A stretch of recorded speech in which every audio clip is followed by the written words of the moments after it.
With a Hardee's breakfast, we're out to win you over. Lifestyles of the Rich and Famous, tonight at 7. NBC Sports puts all the pieces together, blending a tradition rich in memories with innovation and the latest in television technology. Great moments come alive on NBC Sports.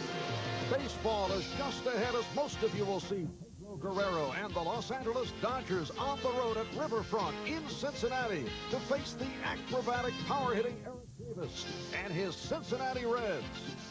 Or some of you will see Kirk Gibson and the Detroit Tigers going against the Boston Red Sox at Fenway in Boston. The Red Sox still struggling to regain last year's pennant-winning form. First, NBC Sports presents Major League Baseball, an inside look. Brought to you by Armor All. It's the finishing touch every time you wash your car. And by Taco Bell. Say hello to fresh, exciting taste. Just say hello, Taco Bell. Good afternoon, everyone. I'm Marv Albert in New York, and we welcome you to the start of a baseball day here on NBC. There are 2 games underway in the American League in Toronto. In the 4th inning, the Orioles lead the Blue Jays by the score of 2-1, and out at Shea, they're in the 4th. The Mets over the Pirates by the count of 2-1 in the 4th inning. Mets with 2 runs in the 1st. One on this bases-loaded wild pitch by Doug Drabek, the other run scoring on a ground out. So 2-1 Mets in the 4th inning. And 42-year-old Tom Seaver is back with the Mets at a news conference this morning. The announcement that Seaver has joined the team for a 3rd time in an attempt to aid an injury-torn pitching staff. He has agreed to contract terms but won't sign until he is ready to pitch. So number 41 is back. The next step for me is to go through a period of so-called spring training and then get to the point where I feel like I'm ready to compete against Major League hitting and compete on the Major League level, and then get some people out. Seaver is hoping to be ready to pitch by June the 20th. This is an unusually busy news-making stretch for the Mets, who last night welcomed back Dwight Gooden. Now, Gooden made his return from treatment for cocaine use. He received several standing ovations and pitched well. Not quite 1985 form, but he was solid over 6 2/3 innings, allowing 1 run and 4 hits, and helped by plays like this. Although anxious moments for Mookie Wilson and Len Dykstra, somehow Wilson able to hold on, and both came out of this okay. So Gooden, admittedly nervous, said he felt the butterflies, but came through his first test with a victory. I didn't expect any boos, and no, the hitter cheers was, like I said, a great feeling to know the people behind you, and hopefully I can continue, staying consistently and the rest of the year. But to hit that, type of thing, the hardest part is just trying not to do too much and just being yourself out there. Well, I tell you, it was an emotional game for me, and it's probably the most worn out I've ever been because, a member of the family comes back, and I was close to breaking down when he first threw the first pitch, but he was outstanding. I think it's been a year since I've seen him use the combination with fastball and curve the way it's supposed to be used. But the Mets trail the first-place Cardinals by 6. St. Louis, led by John Morris, who came through with this base hit, beat the Cubs 5-1 at Wrigley yesterday. Later, Morris did it again. Another RBI single, 3 hits for Morris. Solid effort by Greg Matthews, who is back from the minors. In the West, the Reds are now 2 games in front. Eric Davis unloading this 3-run home run to snap out of an 0-for-17, his 20th homer of the year. He leads the majors. Cincinnati coming from behind to beat the Dodgers 8-6. In the American League, Dave Winfield provided the spark with this, his 12th of the season. He had 3 hits, 3 RBIs as the first-place Yankees walloped Milwaukee 13-1. This on a day that saw Ricky Henderson placed on the disabled list and Don Mattingly hospitalized with an injured back. The hottest bat last night, Pete O'Brien of Texas, with 2 home runs, including this, his first career grand slam. He knocked in 7 runs in all. Rangers beat the Twins by the score of 15-9. And we'll be back with one of the keys to the strong start of the Western-leading Cincinnati Reds. Back to talk with Dave Parker in just a moment.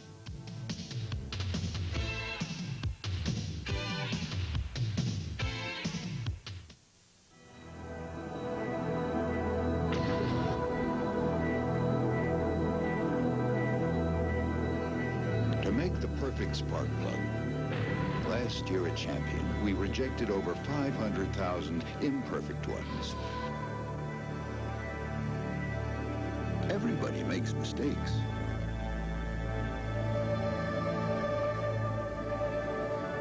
Ours never leave the factory. Your doctor has a new treatment that may help prevent a heart attack. It's a regimen that includes exercise, the right foods, and aspirin.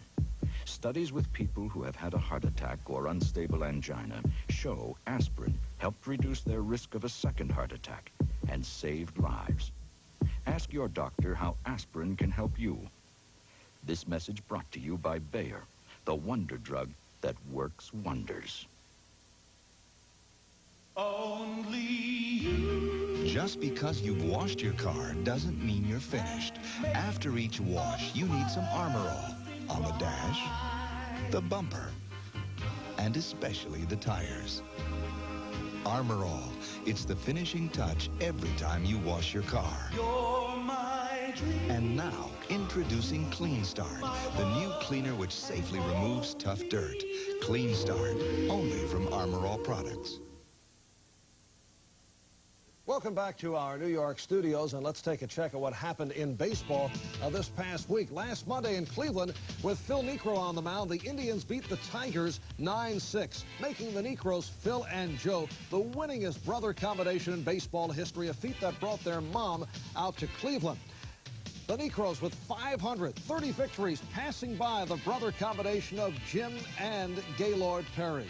The comeback story of the year, Brett Saberhagen of Kansas City, continues his dramatic turn. Thursday night's win over Seattle pushed Saberhagen's record to 10 up and 1 down. Then there was Mets pitcher Roger McDowell showing us his twisted sense of humor. Roger in need of some time off. The most explosive day of the season last Wednesday in Chicago. Keith Moreland with a grand slam home run, 7 RBIs. One of 3 grand slams in the game, and a 22-7 Cubs win over the Astros. Billy Hatcher of Houston did it in the 4th inning. And it was Brian Dayette with yet another grand slam. The Cubs with 21 hits, including 6 home runs. Defensively, the best plays of the week pulled off once again by Eric Davis of Cincinnati. On Tuesday, he robbed Jack Clark. The next day, it's Davis doing it again, stealing one from the bat of Clark, taking away a 2-run home run.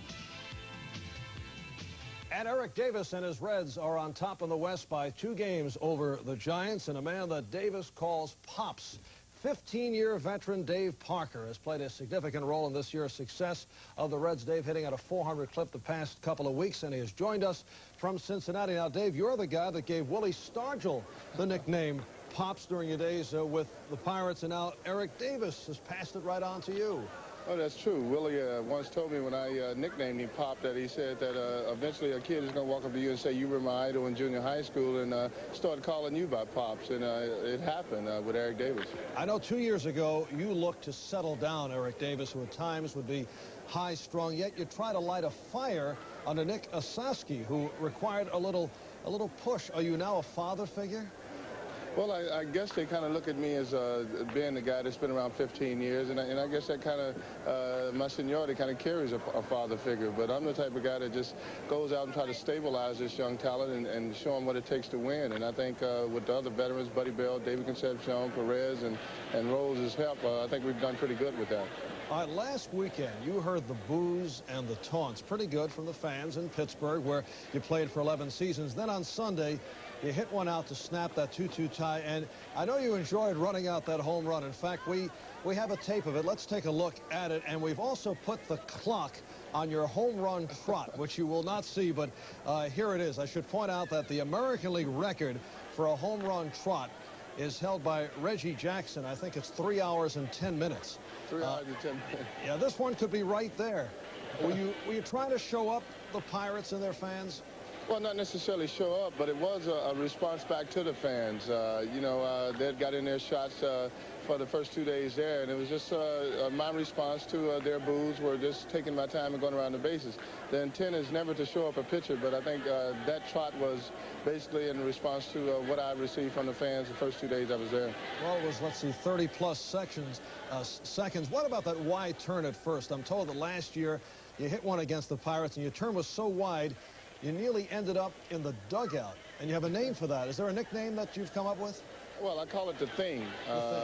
You know, that's what my trot nickname is the Thing. But I think most people have a home run trot, and mine is just one where when I do hit the ball, I kind of more or less go towards the dugout. I try not to make it too deep, but a lot of times I'll be watching the ball and I get a little farther than I intend. But, you know, like I say, the 10 is not to show up anyone. It's just my home run trot. Dave is one who made it back from a drug problem. What do you feel Dwight Gooden was going through last night in his return? What will it take mentally for Dwight to make it back? Well, I just think Dwight had to come out last night and just feel like, okay, I'm back in the major leagues, and I'm pitching today. My responsibility is to the Mets to try to win the ball game, and I think that's what he was concentrating on. And just try to let the boos go over his head, really concentrate on doing his job. And evidently he did well at that, because I think he went 6 2/3. So I feel like Dwight is back, and I'm very happy to see it for baseball and Dwight. All right, Dave, continued success. Thank you for joining us. Thank you.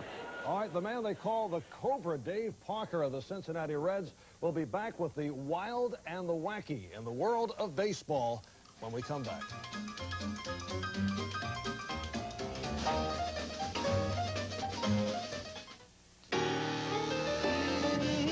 Hello, small change, kind of short.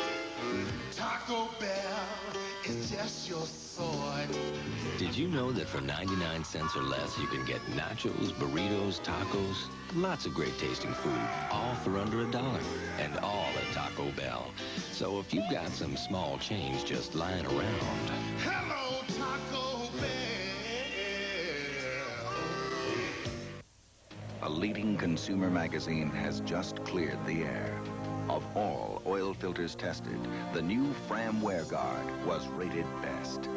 Fram, you can pay a little now or a lot later. Take good care of your car, but forget your brakes. Might as well do this. Bendix brakes pass tougher tests than any law requires, so think about Bendix. The sooner, the better. Vinny Pazienza, a fireball in perpetual motion. His style resembles nothing short of controlled mayhem. Greg Haugen, the champ, a throwback to the Jack Dempsey days, is the quintessential tough guy. Pazienza battles Haugen, the IBF Lightweight Championship on NBC Sports World.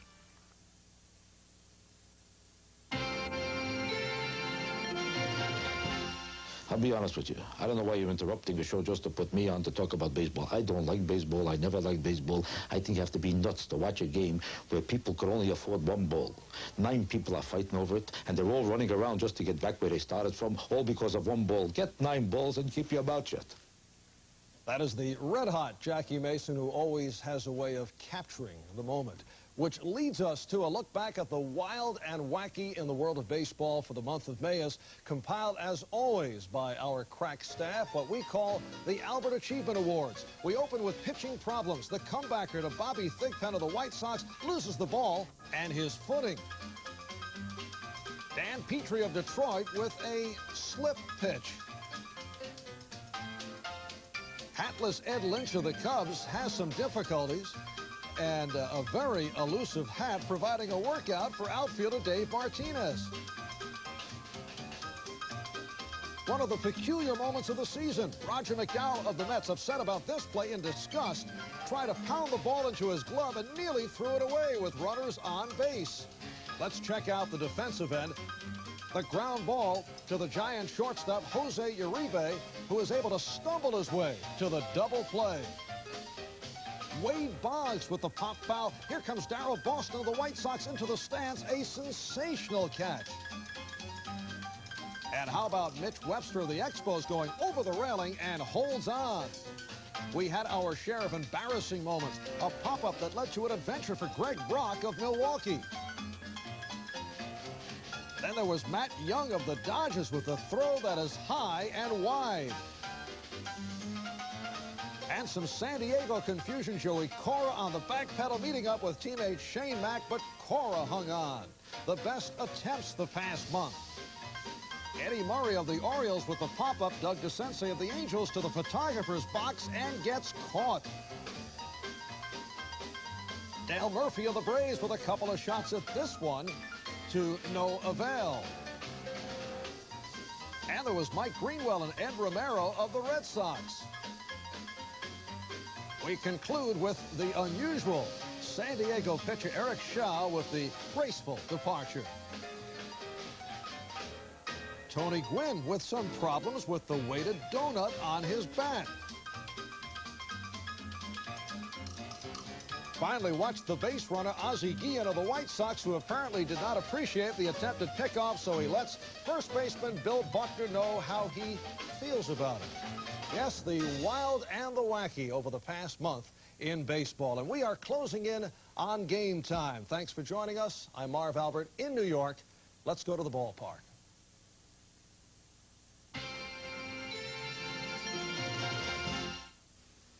Sunday. Next to the Untouchables, only one team has come along with the guts to go face-to-face with the mob. Mike Torello and the MCU take on Chicago's biggest crime boss in a powerful 2-hour movie as you've never seen it before. You're gonna go straight to the electric chair. Crime Story, the movie, Sunday. Millions of miles and millions of cars, more of them every year. They're riding on Kendall Motor Oil. That's what I hear. Every year, people like racing champion Big Daddy Don Garlitz rely on the protection and quality of Kendall Motor Oil. Don Garlitz and Kendall Motor Oil, year after year. Kendall, protection worth its weight in gold for more than 100 years. Available at all G Auto Parts stores. Instead of the usual good deal at Midas, here's a deal that's unusually good. Through June 30th, see your participating Midas dealer for 25% off the full line of Midas quality mufflers. Big enough to buy a house. 2 houses, a swimming pool, diamonds in the rough. Saturday's Super Lotto jackpot is still growing. My own chocolate factory. Will the owner of a red, sun-faded, corroded convertible please move your car to another state? Make the move with Santa Barbara, Friday on Channel 5. His name was Johnny Bench, and he came out of Oklahoma to be an integral part of the Big Red Machine in Cincinnati. 6 times the Reds appeared in the League Championship Series, 4 times in the World Series. But Bench was not alone. There was also the most valuable player at second base, a multi-talented Joe Morgan.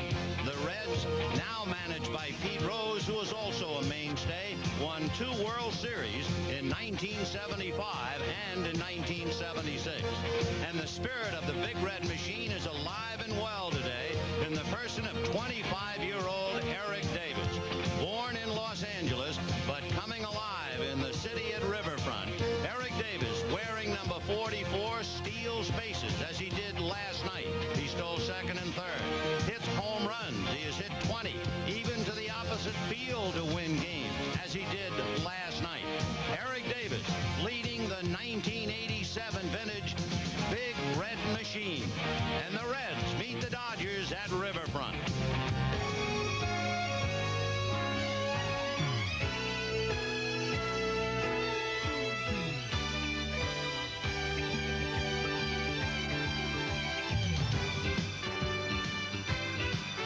The National Broadcasting Company, now in its 7th decade of bringing you baseball's memories.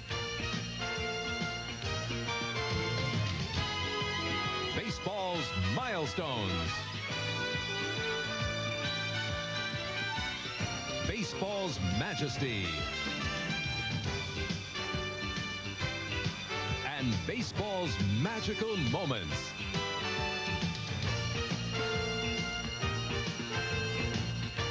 NBC Sports proudly presents the Major League Baseball Game of the Week. Today from Riverfront Stadium, it's the Los Angeles Dodgers versus the Cincinnati Reds. The Game of the Week is brought to you by Miller Genuine Draft. Cold filtered draft beer. It's as real as it gets. By Northwest Airlines. Look who gives you more of the world from more of the USA. By AC Delco, the smart parts. Hi, everybody. I'm Vin Scully, along with Joe Garagiola. Welcome to Riverfront Stadium in Cincinnati. The Big Blue from Los Angeles with a colorful Tommy Lasorda have arrived. They are not the story. Perhaps the most charismatic pitcher in the 80s is here today, Fernando Valenzuela. He is not the story. Pedro Guerrero, who is in the top 10 in all of the offensive categories in the National League, he is not the story. But it does have a Los Angeles story. A 25-year-old born in that city of the Angels by the name of Eric Davis. He is the story. He has already been compared to Willie Mays, Roberto Clemente, Henry Aaron. He might become the first ball player in history to be a 40-40 man. 40 home runs, 40 stolen bases.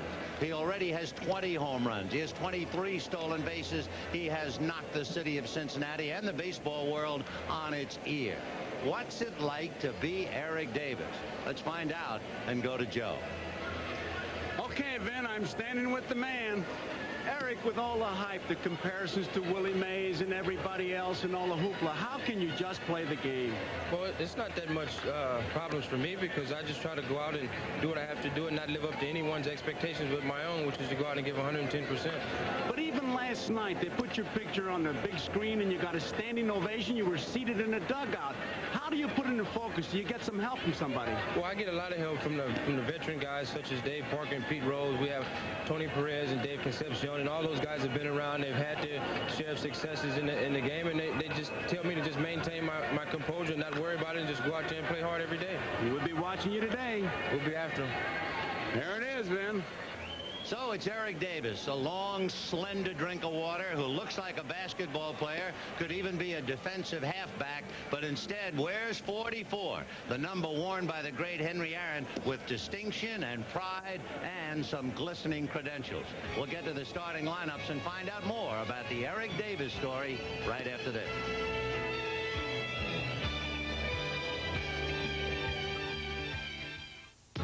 It's real. I know it's real. There was a time when there was only one kind of beer. Rich, smooth draft beer. It wasn't pasteurized or tampered with. It was just real beer. Miller Genuine Draft is as real as that. It's not heat pasteurized like most other beers. It's cold filtered, so it's as rich and smooth as only real draft beer can be. Miller Genuine Draft. It's as real as it gets. Buy yourself a little freedom. Get yourself a great little car. See how it feels to have your own set of wheels. Buy a little freedom, buy a GOW. Go anywhere you want to, anytime you want. Just get up and go. See how it feels to have your own set of wheels. Buy a little freedom, buy a GOW. GOW, America's most affordable new cars. Wait till you see the changes we're making at Howard Johnson. This is Howard Johnson? This is Howard Johnson? Är det verkligen Howard Johnson? This is Howard Johnson? If you haven't stayed with us recently, you may be in for a surprise. This is Howard Johnson. We're changing our rooms, our furnishings, and there's a new attention to service. This is Howard Johnson? This is Howard Johnson. This is Howard Johnson. Well, everybody, Vin Scully, along with Joe Garagiola, welcome to Riverfront Stadium as Steve Sachs, John Shelby, and Pedro Guerrero will be the first three hitters to face Ted Power, and the pitch away, ball one. Steve Sachs hitting .258. He has 3 home runs, 13 runs batted in. Ted Power, a former Dodger who had made 229 consecutive relief appearances, turned into a starter, and he is 4-2. No record against the Dodgers last year. 5-1 lifetime against his old club.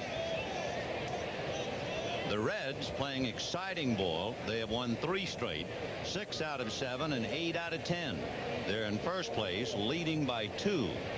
The Dodgers trail by 6. In there. And of course, for Cincinnati last night, a tremendous lift, trailing 6-0. They came back to beat the Dodgers 8-6. I asked Lasorda if he used an electric razor this morning. He said he wouldn't shave and locked his windows. Ball 3. 3-1 to count to Steve Sachs. If you are planning to keep score with us, and a lot of folks like to do that, we won't rush you. We'll give you the starting lineup, but it's just as easy to write it in as they come up and hit. 3-1 to Steve Sachs. That's a strike. Charlie Williams, the plate umpire. John Kibler, Bruce Fremming, and Jim Quick on the line at third. There's Charlie. 3-2 the count to Steve Sachs. He's the only Dodger to have played in all 54 games. He hits a fly ball to right center. Eric Davis and Dave Parker, and it's Parker. We have a moment now, so let's take a look at the Dodger lineup. Sachs, Shelby at center, and Guerrero in left. Marshall in the cleanup spot in right. Stubbs, Trevino behind the plate. Mike Scioscia with a broken finger. Jeff Hamilton at third. Dave Anderson, the shortstop. Mariano Duncan is just riding the pines. And Fernando on the mound. John Shelby, a switch hitter. He's been pretty hot. 5-game hitting streak. Recently acquired from Baltimore in the Tom Niedenfuer deal. Shelby has higher numbers as a right-handed batter, but more at bats from this side. He's a .290 hitter at this side of the plate. 2-0. He was very difficult to walk in the American League. He walked about once every 27 at bats. So far with the Dodgers, he's walked 4 times in 13 games.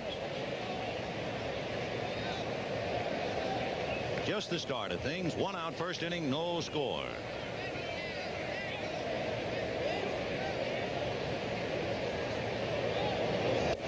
Ball 3. When the Dodgers lost last night, they put their brand on another road series. Last night was the first game of the 10th road series they played this year. They have lost the first game in every series. Pretty hard to build up any momentum. With Shelby aboard, let's take a look at the Reds with the leather. In the outfield, Jones, Davis, and Parker, and with Davis in center field, it has to be a good outfield. Bell, Larkin, Concepcion, Saski in the infield, and Larkin made a tremendous play at shortstop. He's a fine player, and Bo Diaz behind the plate, and Power is the pitcher. For years, the Dodger trademark was the stolen base. It is hard to believe that the 1987 Dodger team is last in the league in stolen bases. The Reds have more than twice as many stolen bases. And John Shelby has stolen 2 out of 3. Right. Talking to Pete Rose before the game about that, Vin, he lets any player that wants to run can run. Pete says if you start to just hold them to a sign, he said they lose their aggressiveness. Even Dave Parker last night, when they played behind him, I said run if you want. One tip-off, and it is usually part and parcel of the story. If a team is having a lot of trouble on AstroTurf, you can figure it is A, either a very slow team, or B, it's just a team not running. Well, the Dodger record is worst in the major leagues on AstroTurf. 2 wins, 12 losses. 1 ball, 1 strike. Ball 2. Shelby's able to get a pretty good lead at first base, but there are a couple of things that will militate against him running, although, you know, you can't take anything for granted. But Guerrero, one swing could give you 2 runs, and Power is holding that ball just a little bit longer. And let me tell you, the ground crew here at Cincinnati told me the field was about 120 degrees. And Shelby, a newcomer to the league, so he really doesn't know the moves of the National League pitchers yet. That's trial and error. Off the rubber. That's a good move that Power makes right there, because that'll take the spring out of your legs if Shelby is indeed thinking about running, and he may well be.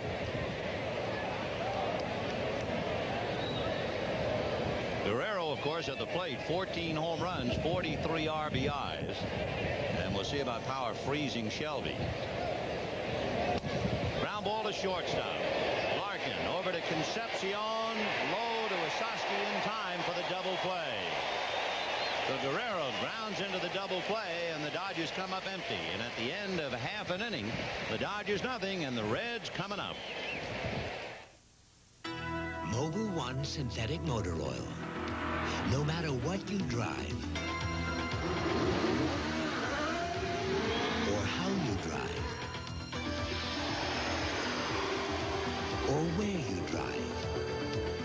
what conditions you drive under. With mobile synthetic oil technology, there's no finer engine protection anywhere. Mobil 1, on the leading edge of mobile motor oils. Look to northwest. We'll fly you to London or New York or Tokyo. More places than ever to go. Look to northwest. Come fly with us. You'll always be our guest. Fly with us. Look to us.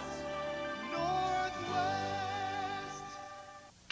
Now's the time to buy a home because Century 21 offices are opening doors for you. It's our Century 21 open house weekend. This weekend, we're opening doors all over the area. Homes you can afford. And Century 21 offices are selling more homes than anyone else. Now's the time to buy a home. So come on in. Number one to work for you. Century 21. Call your local Century 21 broker for details of our open house weekend.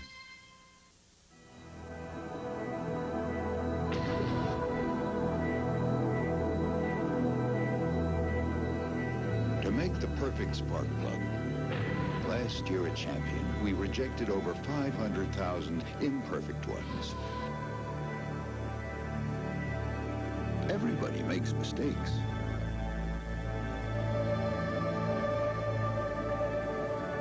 Ours never leave the factory.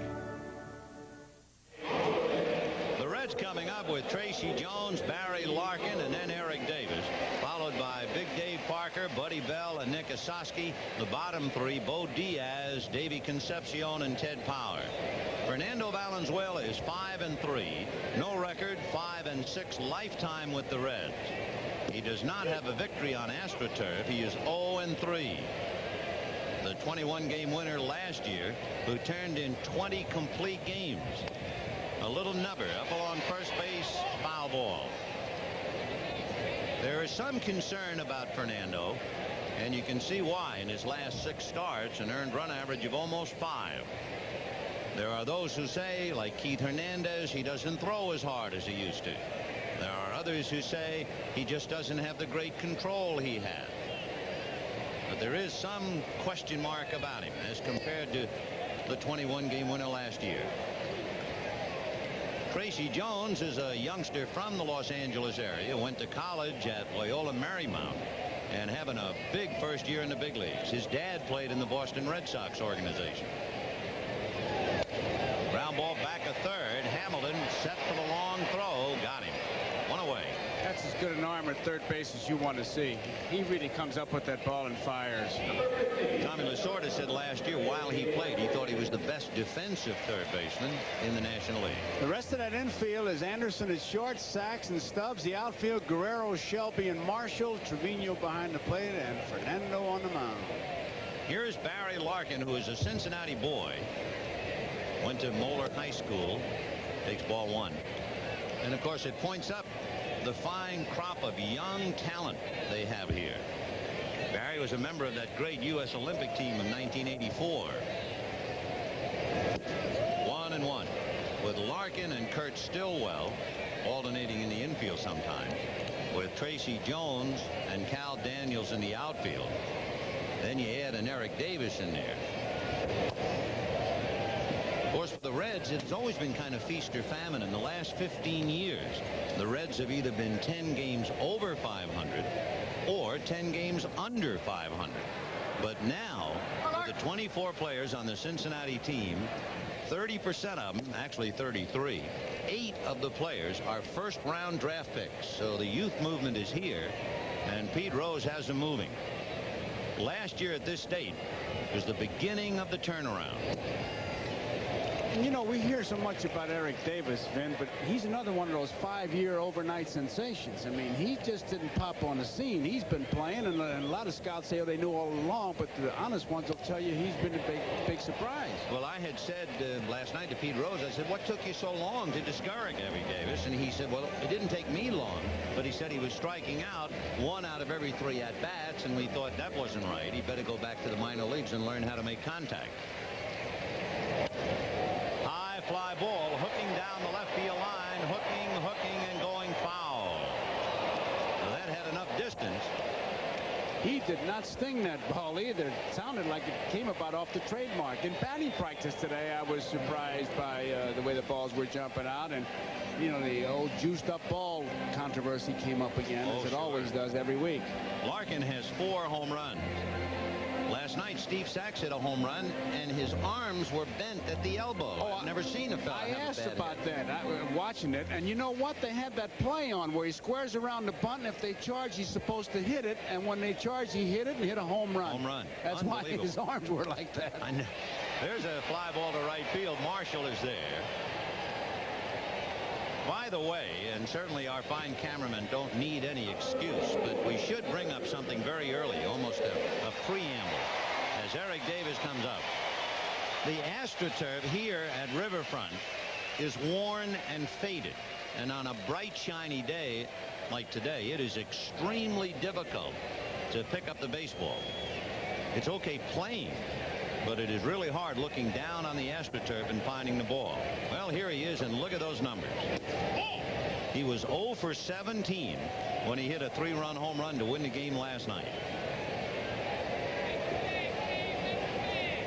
1 ball and no strike.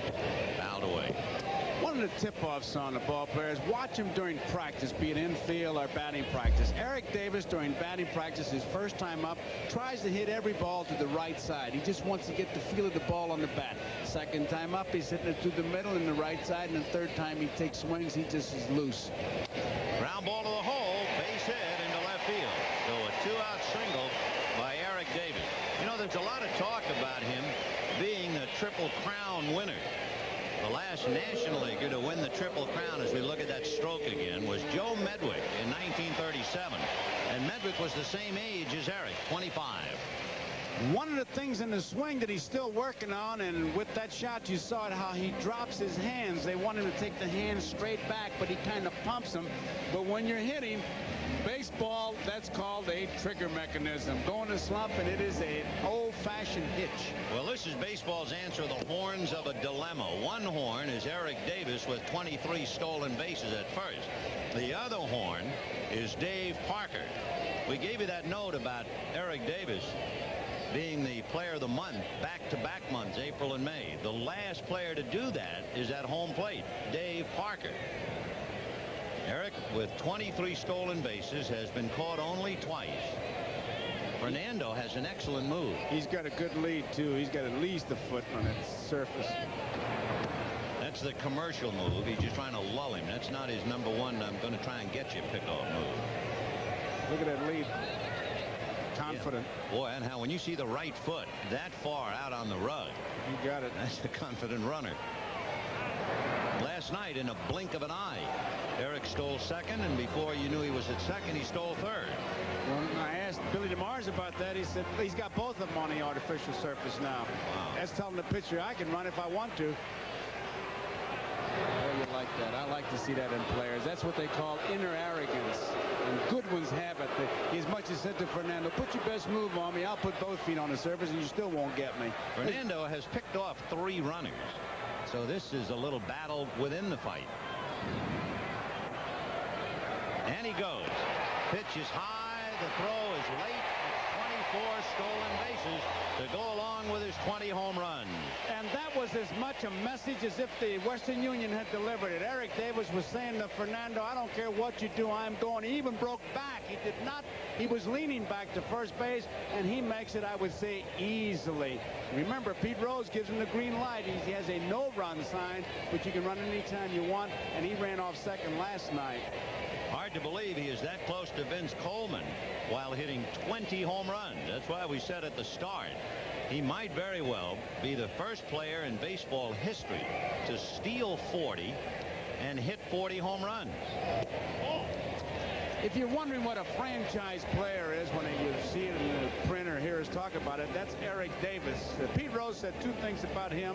One of them, he said, it's an honor to put his name in the lineup. And then he said today, he's just the fastest player in the league. 3 balls, no strikes. And they let Parker swing, and he pops it up. And it'll be Anderson at shortstop calling. So the big gamble, letting the big guy swing 3-0, and he pops it up. So Davis is left at second base, and at the end of an inning, Dodgers nothing, Reds nothing.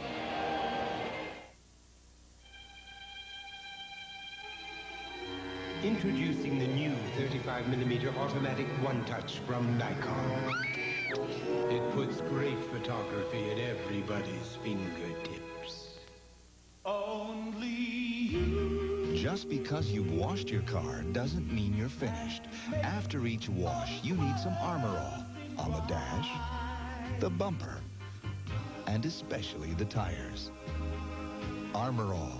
It's the finishing touch every time you wash your car. You're my dream. And now, introducing Clean Start, the new cleaner which safely removes tough dirt. Clean Start, only from Armor All products.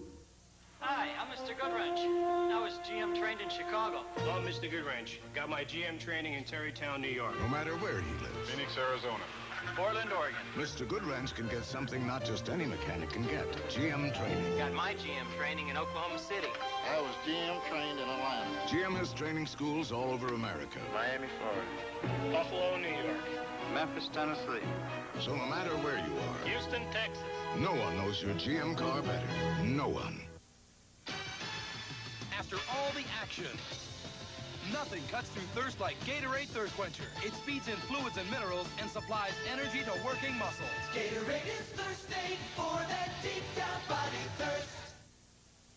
Next to the untouchables, only one team has come along with the guts to take on the mob.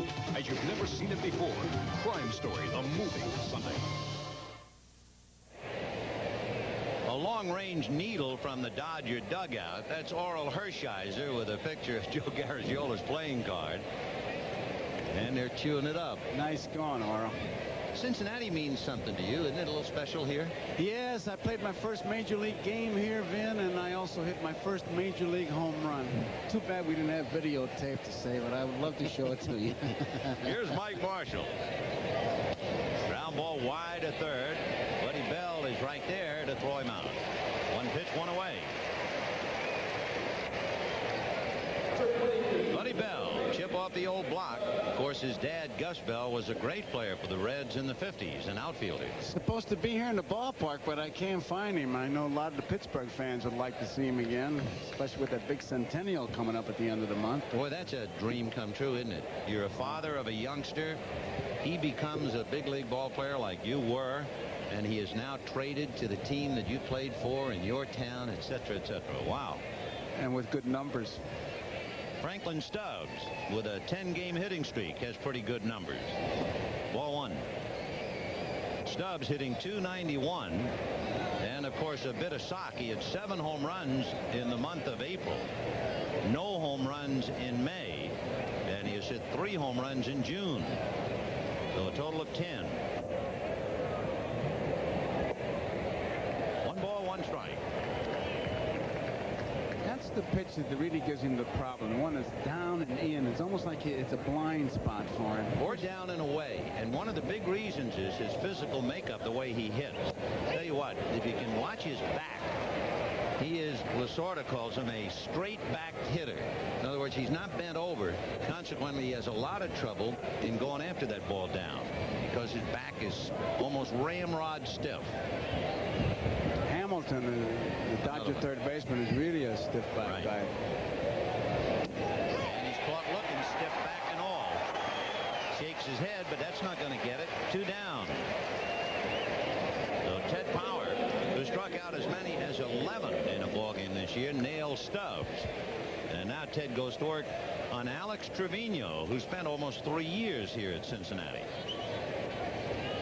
The much-traveled Trevino catching every day now with Mike Socia with a broken finger.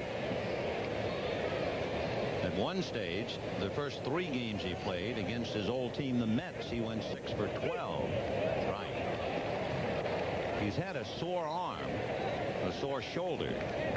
The Reds are a running team anyway, and if they have a chance, they'll try and take advantage of it. 1 ball, 1 strike. Reds, by the way, steal better than 8 out of every 10. So they are a running team. Second to the Cardinals.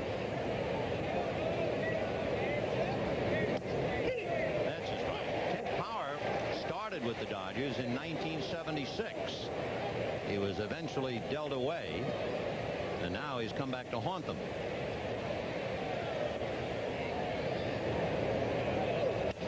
Ground ball to shortstop. Barry Larkin in front of the bag to take care of it. So the Dodgers are gone in order, and at the end of an inning and a half, the Dodgers nothing, the Reds nothing. It's real. I know it's real. No other reason for the way I feel. Oh yeah, it's as real as it gets. It feels good. So right. The best things are the real things, and draft beer is the real beer. Miller Genuine Draft. Oh yeah, it's as real as it gets. Time for an oil change. But we're not using your Quaker State. We're switching to something better. New Quaker State with QSX. Introducing new Quaker State with QSX because car-carrying people want superior engine protection. Look at the sludge other leading motor oils can leave behind. New Quaker State with QSX keeps your engine cleaner to last longer. I knew you'd like it. Ready? Hey, no. Now reach for the best and grab a bargain. Save $3.60 on a case of new Quaker State. Buy yourself a little freedom. Get yourself a great little car. See how it feels to have your own set of wheels. Buy a little freedom, buy a Yugo. Go anywhere you want to, anytime you want. Just get up and go. See how it feels to have your own set of wheels. Buy a little freedom, buy a Yugo. Yugo, America's most affordable new cars. Tonight, it's alright for a ball game. Eat a dog, cheer the team, catch a ball. Tonight, I'm gonna catch one. There it goes. No, I won't. I'm not very tall. It's great just to be here. If I don't catch a ball, I'm still part of it all. Here you go. Have a ball. Get up and go. The preceding was furnished by Major League Baseball. Bottom of the second inning at Riverfront, no score.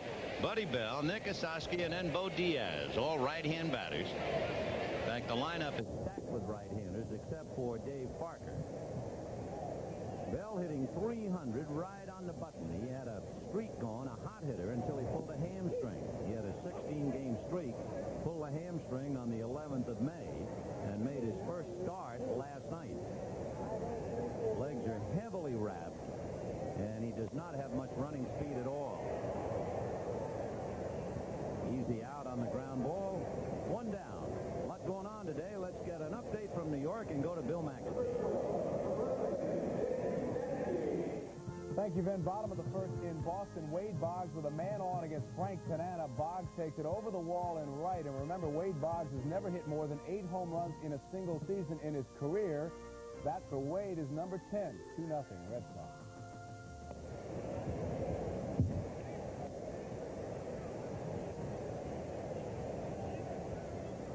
One away, Nick Osaski, who was out with a broken wrist. He was hit on the wrist in an exhibition game.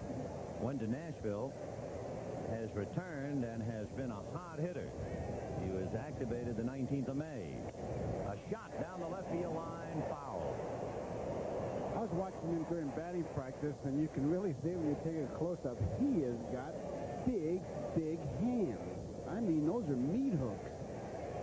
They have been waiting for Osaski, as you can look at those hands. They are big. Strong. They've been waiting for him to do some big things, and he might be just about ready to do it. Osaski is 6'3" and 210, a #1 draft choice. Grew up in Miami.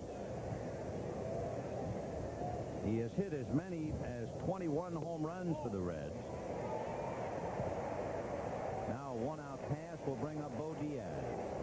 Diaz is one of the guys that Pete likes to hit and run with, and you can see what happened to the Dodgers when they didn't do anything with Guerrero up there. Double play. The hit and run play keeps you out of that double play, and Pete likes to use guys like Diaz and Concepcion and start the runner. Bo Diaz in each of the last 5 years has had a higher batting with men on base than with bases empty. I think I would interpret part of that as the fact that the hitter has an advantage with men on base because the pitcher is pitching out of a stretch. And wouldn't you say that most pitchers lose a little bit out of a stretch as opposed from a windup? That, yes, and of course you break up that infield when you start guys, and you can punch one through there. One thing about Diaz, of course, catcher doesn't run too well. He is grounded into a half a dozen double plays. So the Dodgers are thinking Rose will try to avoid the double play and put a play on, and they pitch out. I think I would have done that myself, thinking like that. And now Diaz takes a good look at Billy DeMars because that'd be a good time to put it on. They won't double pitch out unless the manager orders it. 1 ball, no strikes. No score, second inning. Fernando gave up a base hit and had Eric Davis steal second. Now as Sosky walks, remember we told you the combination of the fact that the Reds run a great deal and Trevino is not 100%. He has a sore shoulder. Ball 2.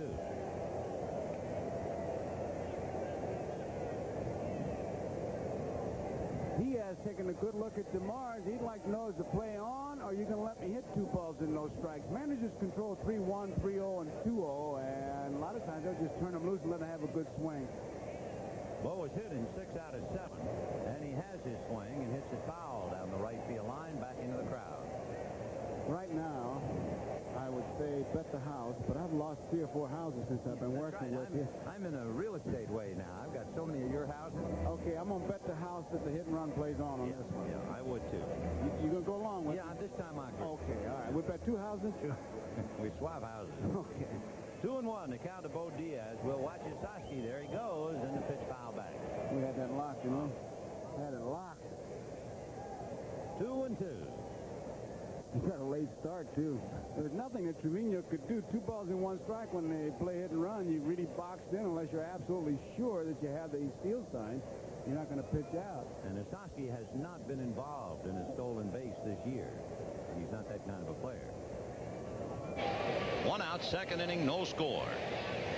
That ball is hit in the air to left field. Guerrero is there. Makes the catch, and back to first base goes Sosky.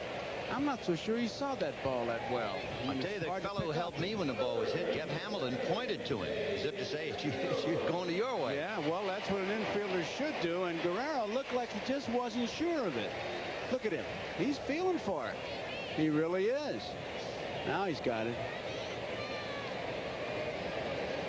Fernando is pitching a little dangerously, even though it doesn't show. But he has only gotten 2 first pitches for strikes, and he's been behind now on the last 5 hitters. Dangerous way to pitch. He does have the luxury. He's at the bottom of the lineup, but it's not the bottom when you have somebody like David Concepcion, who has been here since 1970. One of the great names in Cincinnati history. Out of Venezuela, boy, what a player. And we got to tell you about his young son, David Alejandro.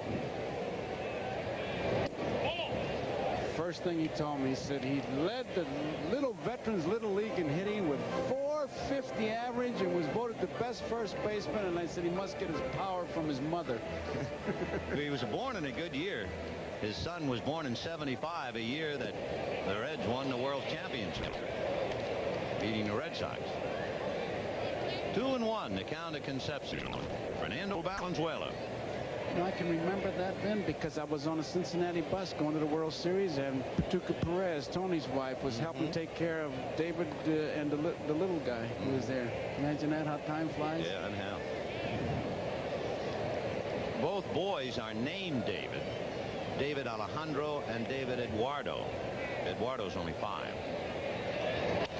And that's hit foul down the right field line, out of play, and the count 2-2.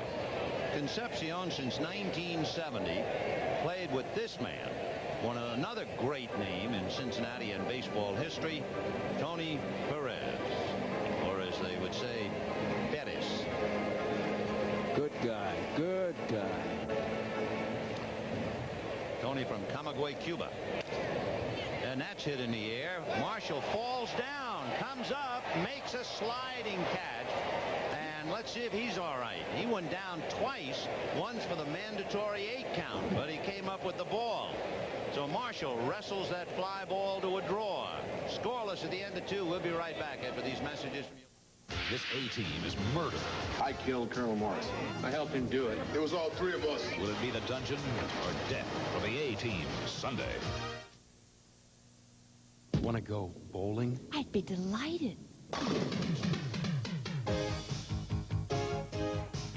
Come on, get with it. Let's share the fun. Grab the flavor, that's number 1. I know the beer that fits just right. Make mine delight.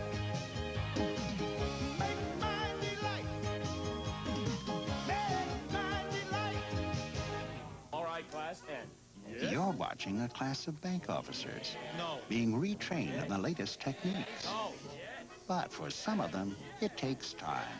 Will you make the loan? No. Well? But the training is relentless. And? At Central Trust, Yes. you can count on friendly people who want to make loans. Yes. Central Trust, the bank that makes things happen. Wait till you see what Gold Star has going on now. It's the Gold Star Pete Rose Action Glass, a collector's item from Gold Star Chili. Just come to Gold Star for Cincinnati's finest chili. Buy a medium Pepsi for 99 cents, and the glass is yours free. Supplies are limited, so you better hustle. Get your Pete Rose Action Glass free when you buy a medium Pepsi for 99 cents. Take it from a real Cincinnatian. Gold Star Chili is Cincinnati's finest. Lifestyles of the Rich and Famous, tonight at 7. On the left in the plaid shirt is the executive vice president and general manager of the Reds, Bill Burgess. And on his left and picture right, putting his cigar in the ashtray, the major, Ralph Houck, who is here today. And it just seems right that we should see Ralph Houck on this June the 6th, the anniversary of D-Day, the invasion of Normandy. The old Ranger was, I think he hit the beaches about D-Day 5 days after. Won the Silver Star. A real hero. Yes, sir. I think that was his lovely wife, Betty. We could barely see her. They're here visiting their daughter. Lasorda was telling Ralph Houck stories before the game. He played for him at Denver. Sure. 1-1 to count. But to all the men and women who served with distinction, and of course to the memory of all of those who gave their lives. June the 6th, 1944, D-Day, the invasion of Europe. And you can always hear the voice of Dwight Eisenhower telling the people of Western Europe. Well, Hamilton hits one into left center. He's going to try for 2, and he's going to make it as Davis can't hold on to it. So Hamilton at second, nobody out. Anderson and Valenzuela coming up. We'll see if Eric Davis had a problem with that ball and why. Backhanding, and it hit the heel of the glove. So that took away any chance. It's a double for Hamilton, and it'll bring up Dave Anderson. Also on this day, June the 6th, 1942, was an extremely important day in our country's history. The Battle of Midway, when the Japanese finally retreated for the first time. We dug in, and that was a monumental battle. Boy, that's one thing Bo Diaz is not afraid to do, is to throw that ball around and try to pick people off. That was no set play. He got it. He saw his shortstop Larkin get in behind him. He fires, and what that does sometimes is cut that lead of the base runner a bit, just enough for the outfielder to make a play at the plate, and that's really what you want to have happen. And Hamilton does not have great running speed, so if you intimidate him, you really take away any of his running. 2 balls and no strikes to count to Dave Anderson. We're in the top of the 3rd. No score. Ted Power trying to win his 5th. He's 4-2. The 10-game winner last year. Hamilton waiting to be picked up at second base.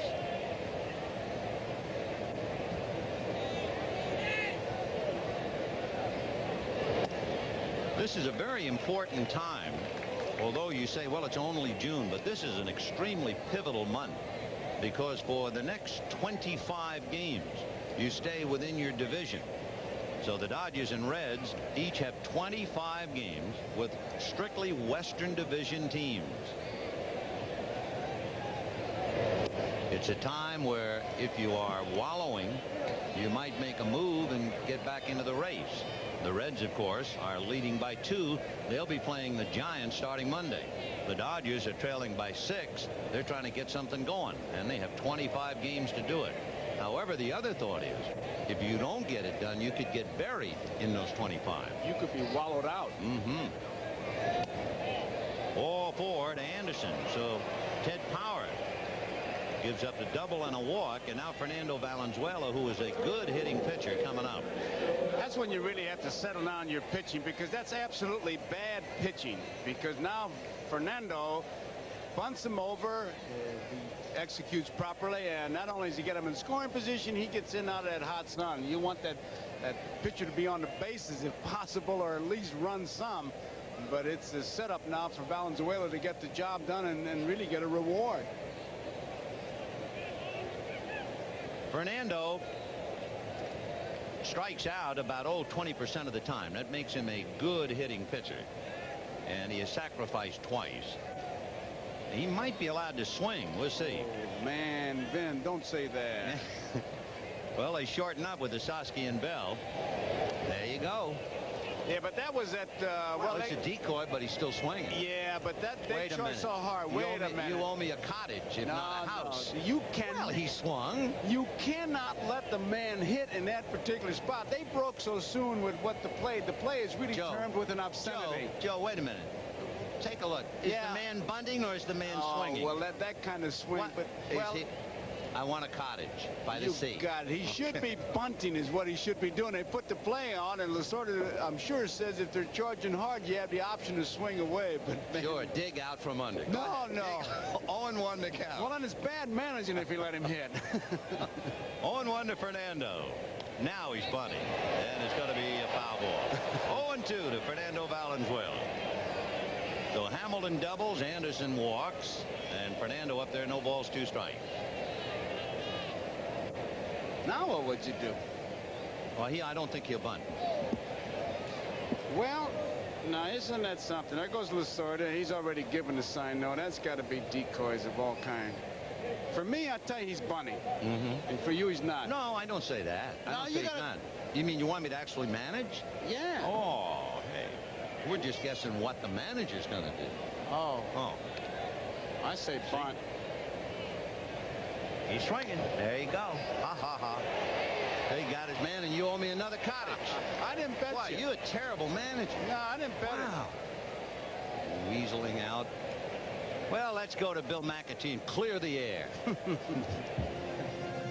Okay, thank you very much, Vin. Darryl Strawberry has the flu, so didn't start today against the Pirates, but he just came in to pinch hit in the bottom of the 7th and drilled this towering 2-run home run, his 16th, 4-2 Mets. Back to Cincinnati.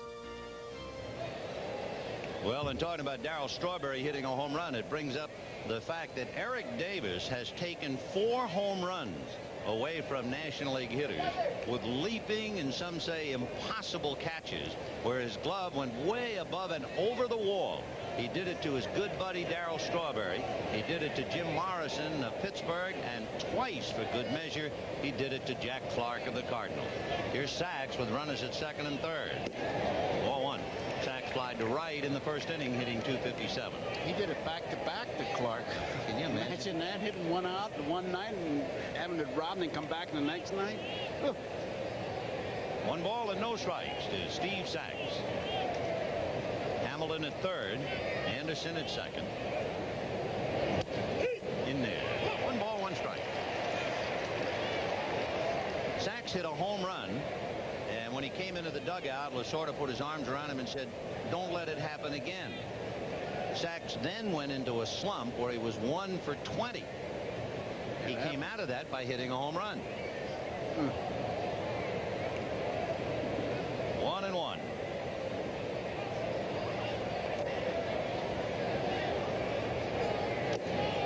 Foul tip.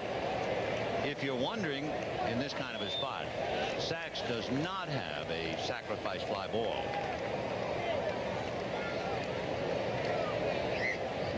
We have not seen the arm of Tracy Jones in left field, but we know that Eric Davis has a good arm. And in right field, you have a cannon. Boy, remember that All-Star game in Seattle? Oh, what a throw that was. Dave Parker, the Cobra. And with Hamilton at third, the Dodgers do not have great running speed. Not by any means. Now back. Still 1-2. We're in the third. No score. Pull up a chair and spend part of Saturday with us. It's hot. Ted Power will swear to that out on the mound. AstroTurf, of course, seems to make it twice as hot. Oh, man, I was standing on there, and my feet were burning, and I didn't have spikes on, just regular Kmart shoes. I remember you. Your best. My best. 1-2. He got that breaking ball and fouled it away, so it's still 1-2 strike. I remember years ago, Steve Garvey was playing third. That's how many years ago it was. And he burned the soles of his feet from standing on the AstroTurf. They took pictures of it. 1-2. One away in the third, no score. Dodgers at second and third. Fastball fouled away, and he just did get the bat on it. It was almost past him. So that wasn't so much as an offensive rip. That was a defensive hack. 1-2 strikes.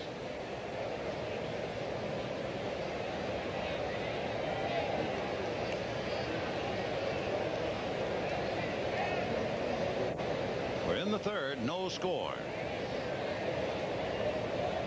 Sachs had a 13-game hitting streak snapped at the end of May. Last year he had a 25-game streak. 1-2. And that one is popped up in foul ground. Asosky coming over might run out of room. He does.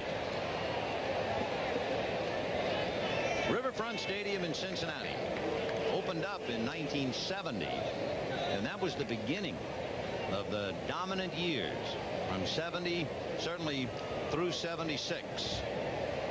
6 league championships, 4 World Series, 2 World Championships. And Pete Rose, who was signed June the 16th, 1960. 27 years ago. He'll have an anniversary when he first signed a Cincinnati Reds contract. And you know what really brings up how time have flown? There are 12 major league managers, 12 younger than Pete Rose. It's hard to believe that Pete Rose is slowly becoming an elder statesman. 12 major league managers are younger than he is.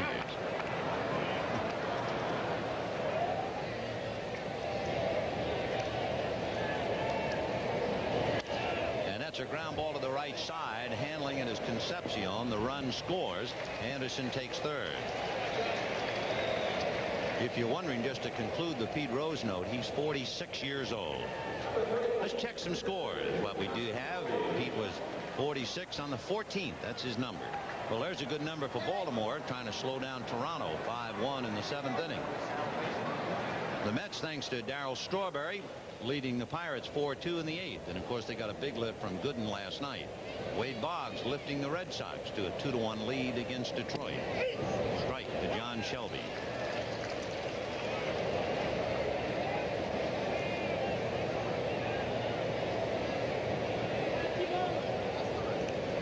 Dodgers leading 1-0. When you think about it, the key to the inning, the fact that Fernando was able to get his men over with a count of no balls and 2 strikes. That's changed the whole thing.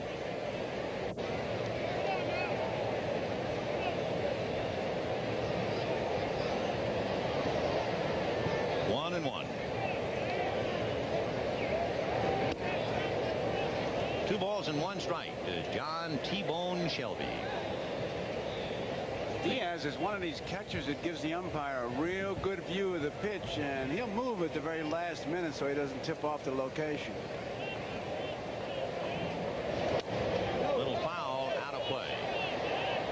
Finney was interesting when we had that shot of Pete Rose, Tommy Helms sitting next to him, because the Cincinnati Reds have 6 coaches, and I asked Pete to break them down, and when he got to Tommy Helms, he said, he's my assistant. I said, what does that mean?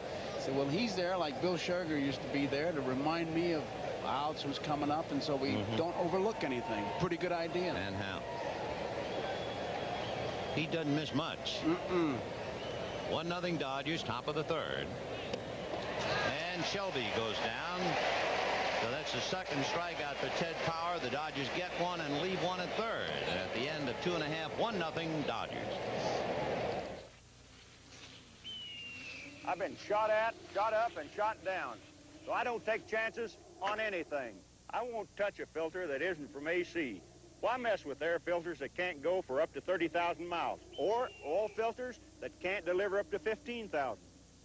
Now, get up to $7 back on AC filters and plugs. See your retailer for details. If you put your muscle into a job, use your head and do it with AC Delco. You want personal service, and State Farm is there. I'm State Farm Agent John Monson. Anybody can sell you insurance, but backing it up with service is what really counts.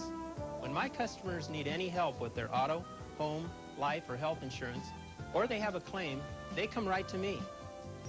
State Farm agents don't hide from you after you buy the policy. And like a good neighbor, We're there, backing it with service. State Farm is there. At Braun, we believe simple is better than complicated. Order is better than confusion. Quiet is better than loud. Only through superior design can one achieve superior performance. It is this philosophy that has helped make Braun the #1 selling foil shaver in the world. What's also helped is that no other shaver gives you a closer shave. Braun, now available in America.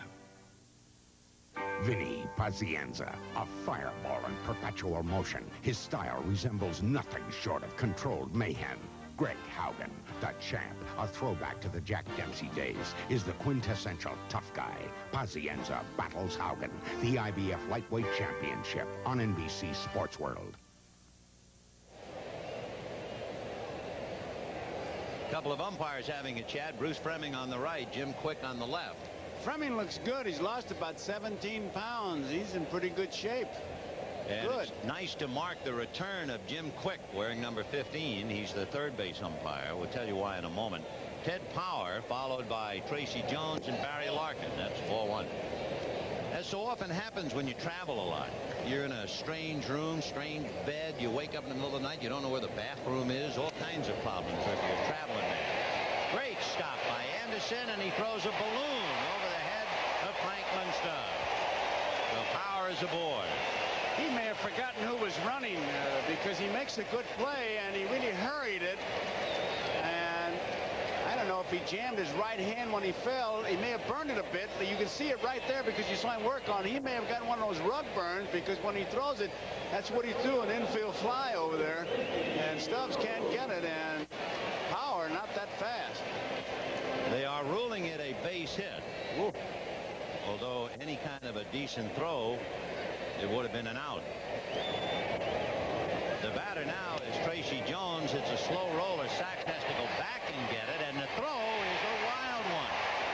And instead of 2 out and nobody on, the Reds have second and third and nobody out. The throw from Sachs when it gets by Stubbs hits the protective fence in front of the dugout, and Trevino, it got by him with the carom, although he was behind the play. See what happens. Sachs off balance. Stubbs can't get it. Trevino trying to play the angle, and it just kind of hugs it and gets by him. There you see him. And boy, those are 2 big bases to pick up. So what a killer for Fernando. 2 ground balls, although Anderson had to make a great stop. He still should have had it. And now Lasorda sees his defense undermine Valenzuela. And that's a shot into left field. It's going to mean 2 runs, just like that. Barry Larkin into second base, standing with a double. 2-1, Cincinnati. And Lasorda is saying to himself what every manager has said since the beginning of time. Boy, when you're going good, things go your way, and when you're going bad, you can't even feel a ground ball. And on that particular pitch, his defense was stacked in right center field, and he pulls it down the line. Nobody had a chance to get it, and it was easy 2 runs. And the big thing about it is, when you get an opportunity like the Cincinnati Reds just got, the sooner you capitalize on it, the better off you're going to be, obviously. And that really sends another message to the Dodgers that they got a break. Cincinnati did, and they captured it. Well, here's Eric Davis. Ball 1. He should not get a good ball to hit here. No. First base open, and the left-hand hitter Dave Parker on deck. You know, one thing, there's a lot of interest in Eric Davis, and the fact that he's an 8th round draft pick. A lot of teams let him go by. 8th round. However, there are some pretty big names who were drafted late. Wade Boggs, for instance, was a 7th round pick. Jack Clark was a 13th round pick. And would you believe Don Mattingly was a 19th round pick?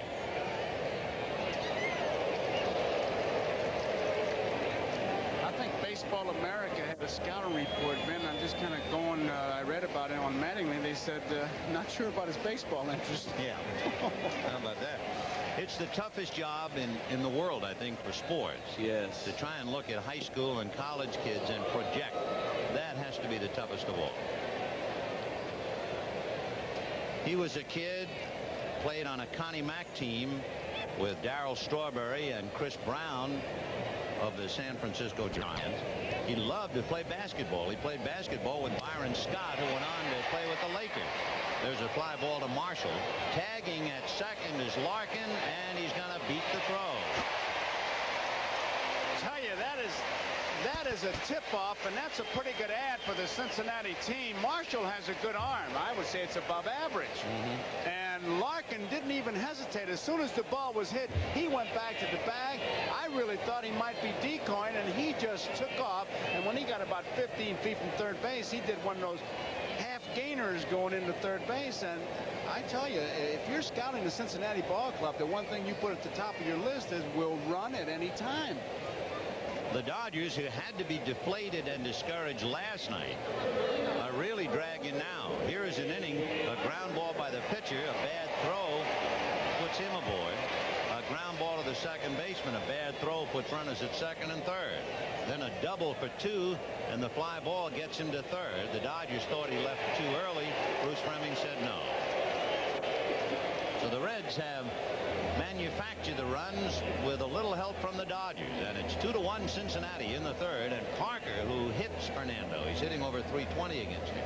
Last night, Davis manufactured a run, stole second, stole third, and boom. Yeah, they can do it. That's why they're in first place, leading by 2.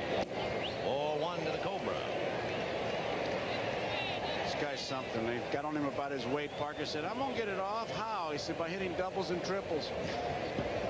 He wears a windbreaker zippered right up to his chin in practice. And in this heat, that's something. 1-1. You think I'll ever finish Jim quick, or should I just leave you wondering about strange bathrooms and beds on the road? No, I'm trying to figure out the end of that story. I thought I'd seen on Murder, She Wrote or something. I was just going to welcome him back, and it got away. And that's foul back. Well, wait till we get a lull. Wait till we get away. That's the star of your story. But let's wait and see what happens here. Hold it a bit. Okay. 1-2 the count to Dave Parker. And we get him scratching his navel. You believe that? 2-1 Reds in the third. 2-2.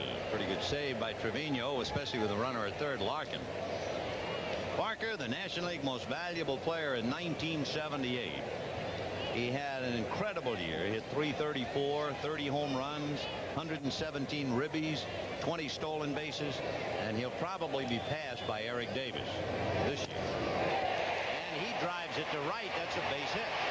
So the run is in, and it is 3-1 Cincinnati. And I just want to point out one thing here. Larkin, who scores easily, as soon as Parker hit that ball, broke right back to the bag. What does that tell you? That they're schooled pretty well in the fundamentals. He wasn't going to get caught in no man's land. And that ball looked base hit all the way. Watch him break back now in the insert. There he goes back. In case it's caught, he's going to tag up. Sees it drop, and here he comes. He knows they're not going to get him. Good base running. So the Reds doing everything right here in the third inning, and they're leading 3-1. And the batter is Buddy Bell, who grounded to third in the second inning. And there goes Parker. The pitch in the dirt. The big guy stolen it easily. And that figured. We told you the Reds run, and Trevino has a sore shoulder. And I tell you, Rose lets him go. They're playing a little bit behind him, and it gets him a while to kickstart that body, but he got into shape pretty good. What do you think, about 4 on the seismograph? Woo. On the Richter scale. 1 ball and no strikes. In case you're wondering about Parker and his base running exploits, he's perfect. He is 5 for 5 in stolen bases.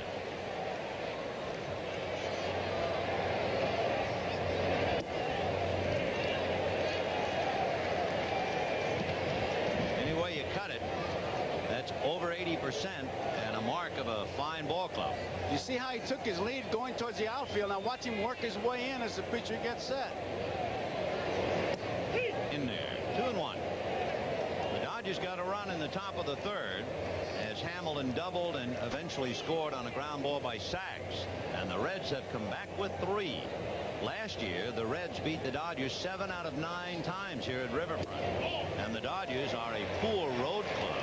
They're 6 games under 500, and they have the worst record in the majors on AstroTurf, 2-12. So the cards are definitely stacked against them here. Sure. Buddy Bell, he had a great second half. Came over from Texas, took him a while to get adjusted.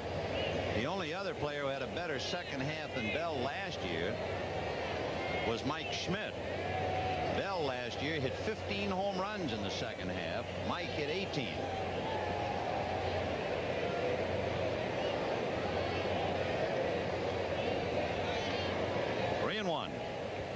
And that's whack foul into the corner.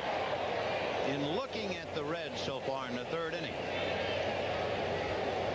Fernando has not struck out a hitter.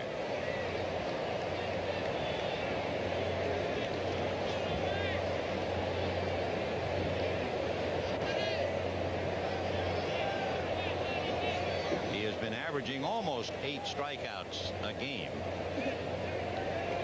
And he's asking Trevino to go over the signs again. 3-1. 1 out.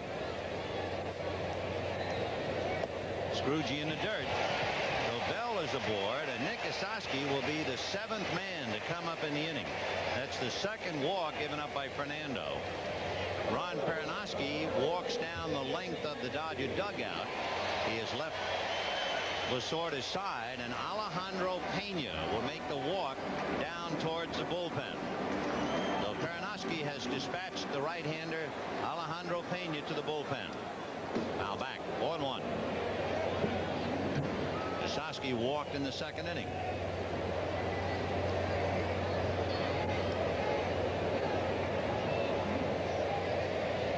Three to 1 in favor of the Reds. Third inning. 2-1. Parker at second, Bell at first. 1 out.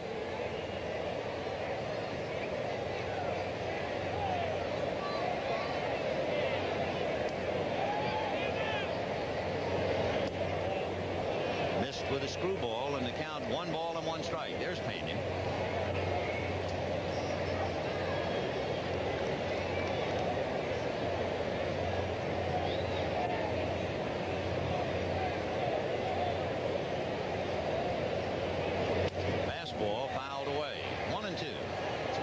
Get that screwball over.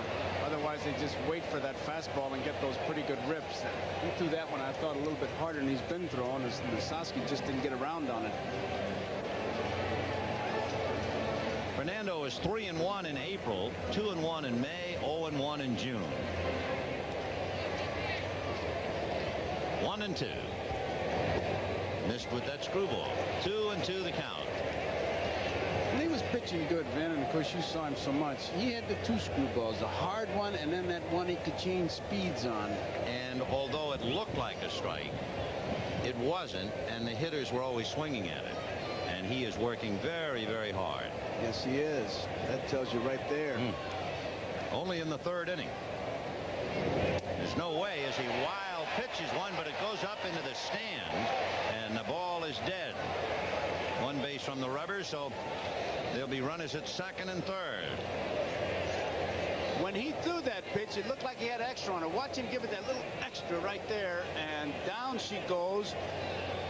Trevino didn't even get a piece of the equipment on it, and it bounced all the way into the stands. That tells you the ball is live when it hits in front of the plate and goes in the stands. Yeah, I think it hit Trevino's left shin guard.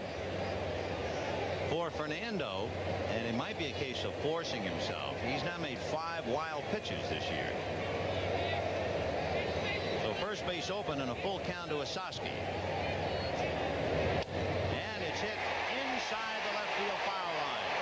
Barker will score, even on a bad leg. Bell will score on a double by Osaski, and that was a bad pitch. There was nothing on it. To the outside part of the plate, and he just reached out and was able to pull it. He went out and got it and served it is what he did. If you were wondering about Fernando and his strikeout pitch, this was not it. You can see him turn that hand over and just pull it down the left field line. So Fernando is down 5-1 in the third inning. In his last game, he went 5 innings and allowed 10 hits and 5 runs. He's gone 2 1/3 today, and he's allowed 6 hits and 5 runs. Out away. In years gone by, Osaski would have been put away. He had 2 strikes on him. That would have been that. But Nick hanging tough. 3-2, doubles in 2. 0-1. Bo Diaz flied to left in the second inning. And that's a little pop fly behind second. It will be Anderson. 2 down. So the 9th man will be coming up here in the third inning. Davey Concepcion. If the ground balls were handled properly, both Power and Jones would have been retired. Larkin doubled and Davis fly ball would have ended the inning, and the Reds would not have scored. But the Dodger defense on the throwing error by Sachs, plus the questionable throw by Dave Anderson, opened up the dikes, and the Reds have scored 5. Ball 1.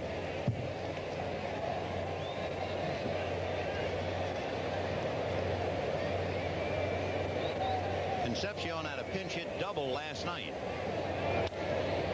Hopped in the air back at first base. The shades are down for Stubbs. Makes the play in tough territory because he's going over the home plates in the bullpen. 5 big runs for the Reds. 1 man left, and it's 5-1 Cincinnati. In North Carolina, Honda lawnmowers are assembled from the wheels up. Then the final critical step, the Clara Johnson test. If Clara pulls and it starts, it's a Honda.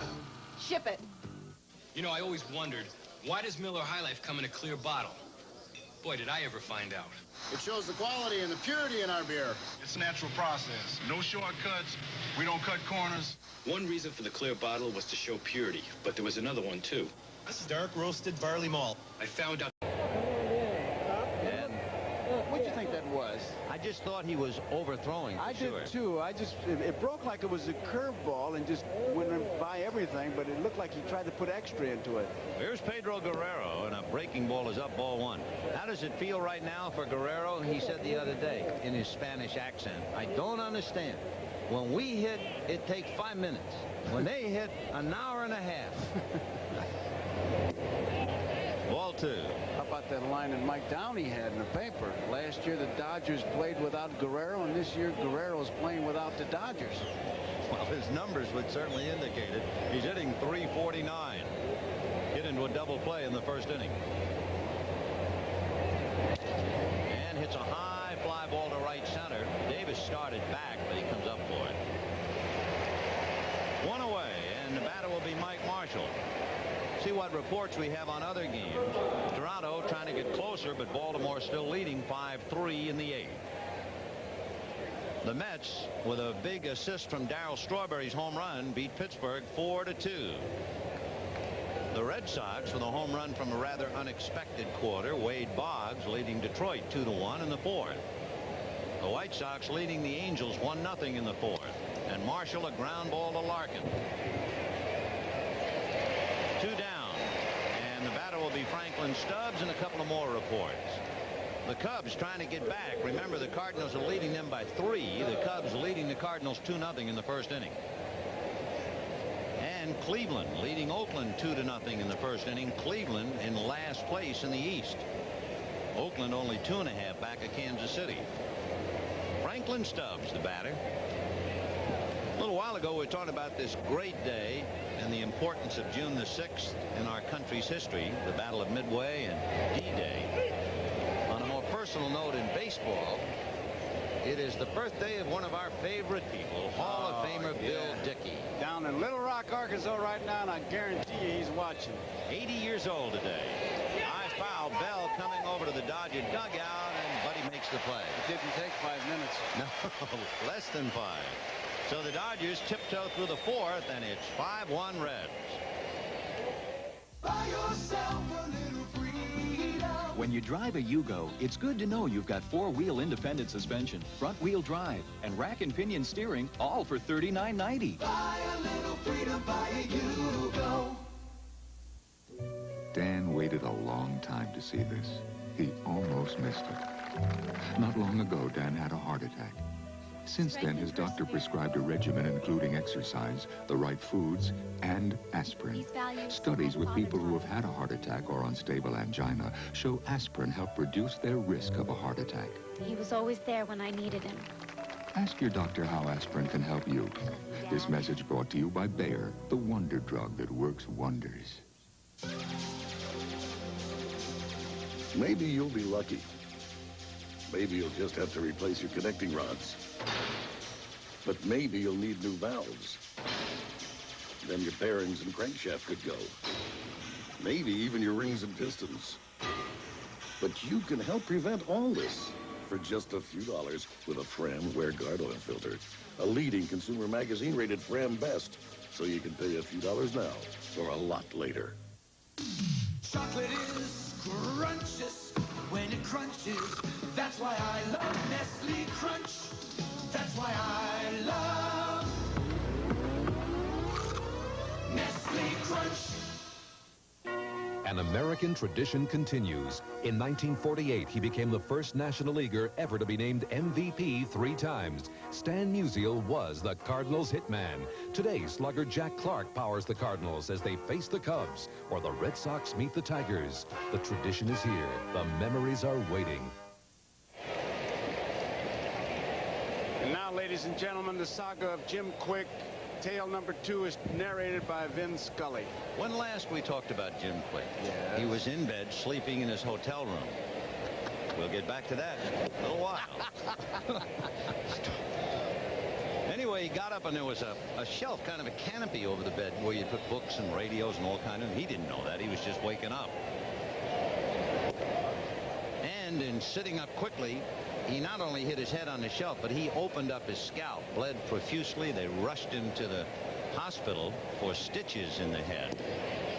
And his blood pressure was high, and they were worried he was having a heart attack. So they kept him in the hospital, and he finally returned and worked his first game in about a week last night. So the Jim Quick story took a lot longer than I had hoped to tell. And now you know more about Jim Quick than we really wanted. One away. It had a happy ending, no? Yeah, thank goodness he's over. I thought it was going to be a story with a great middle, but yeah, happy ending. Put it to music, it won't make it on Broadway. Tracy Jones will make it in Cincinnati for sure. Multi-talented kid grounded out aboard on what looked like an error. A tough play for Sachs, off balance, trying to twist, and the fact that Tracy Jones, a big man, was flying down the line made it that much tougher. 1 ball, 1 strike. It is 5-1 Reds. 5 runs, 6 hits. The Dodgers 1 run, 1 hit. Last night was one of the darndest games I ever saw. The totals in the 5th inning, the Dodgers had 6 runs and 12 hits.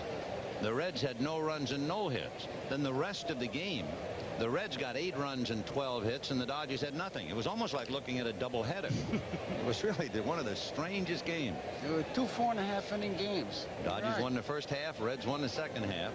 Payoff window was at the second half. Tracy Jones, his dad Jim in the Boston Red Sox organization. Strike on the inside corner. So Fernando strikes out 2 after going 3 innings without any. And the batter will be Barry Larkin.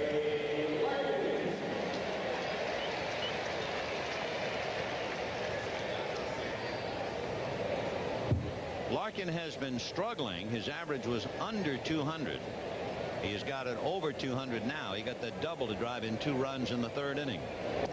4-1.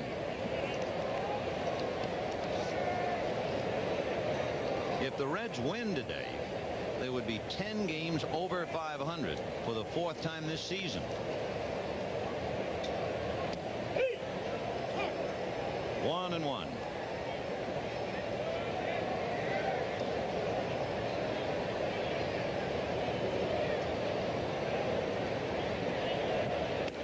Ball 2. He's throwing all hard stuff this inning. He's not even fooling with that off-speed scroogey. He is due to bat 4th when the Dodgers hit in the 5th inning. And that one hit in the air to right. Marshall has a play. And that's the inning. A 1-2-3 inning for the first time for Fernando in 4. And at the end of 4, it is 5-1 Reds. We'll be back after these messages from your local station. Monday, an exciting NBC miniseries starring Barry Bosman, Brenda Vaccaro, Gina Lollobrigida, and Stephanie Powers as twins caught in deceptions. Monday. Hello, baby. Chantilly lace and a pretty face. AM 1360 is now playing classic hits from the 50s, 60s, and 70s. Yes, AM 1360 is playing the greatest hits of all time again. AM 1360 is now the mighty K-Rock. AM 1360, the station you grew up with, is playing your favorites again. When it's your turn to move, call the Long Distance Mover, Stacy Storage and Moving Company. For more than 100 years, Stacy has helped plan and move thousands of people like you. When you want your valuables to arrive in the condition they left, let our professionals expertly pack and move your belongings. We're a full-service company, knowledgeable about that new city you'll soon call home. So call us for information and a free estimate on your long-distance move, and put Stacy to work for you. Just a moment. How do you stand with the Blue Cross, George? Blue Cross and Blue Shield. We all grew up with it, but only Community Mutual Blue Cross and Blue Shield has grown up with us. Community Mutual Blue Cross and Blue Shield. Caring today, we're leading the way. Community Mutual. Carry the caring card into the future. Call your agent now. Love Connection, weeknights at 7:30. The 5th inning, 5-1 Reds, 5 runs, 6 hits. Dodgers 1 run, 1 hit, and 1 error. Alex Trevino, Jeff Hamilton, and Dave Anderson. 4-1. We mentioned that Fernando is due to bat 4th in the inning, and for one reason or another, Alejandro Pena is throwing again in the Dodger bullpen. Ball 2.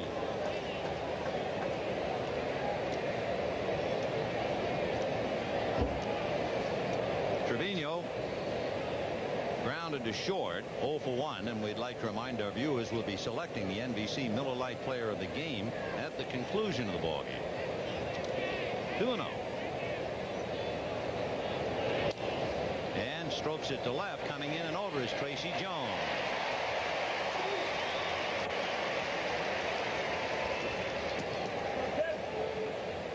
So Trevino a fly ball to left, 1 down. Jeff Hamilton the batter. He'll be followed by Dave Anderson. In looking in the Dodger dugout, we can see Kenny Landreau with a bat. Landreau at the far end of the dugout, but not wearing a batting helmet. And maybe just a little restless. There he is. And that's hit foul down the left field line, out of play. With the center field shot we just had, this is a pretty good illustration, Vin, of what you were talking about and we were talking about as far as a stiff back hitter. Right.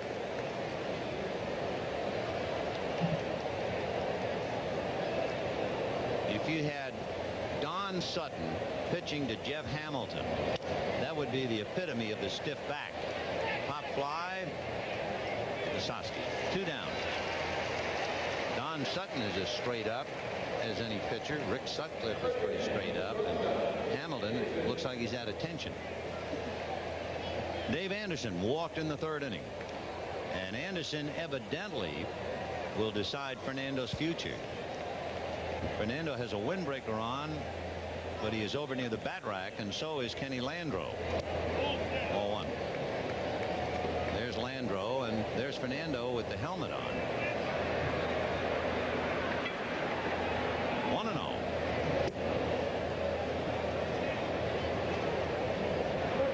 Ted Power working hard, and it's paying off. He gave up the double to Hamilton, and then he walked Anderson, and he's retired the next 8 in a row. Dodgers last night, the last 14 in a row were retired.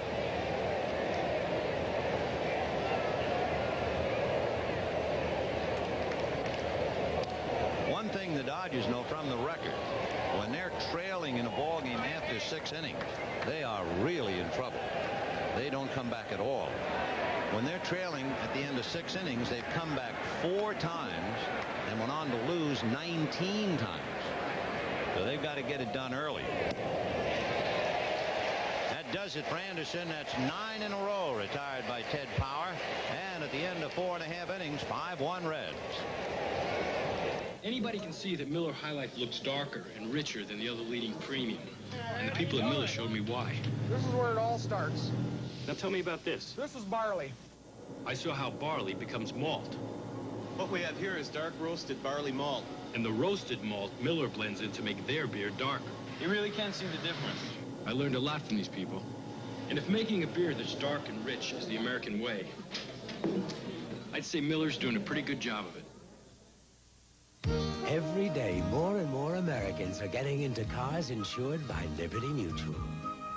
In the past 2 years alone, 500,000 more Americans switched to Liberty Mutual for their auto and home insurance because we showed them how to make their dollars work harder. And each year, 9 out of 10 who start with Liberty Mutual stay with Liberty Mutual.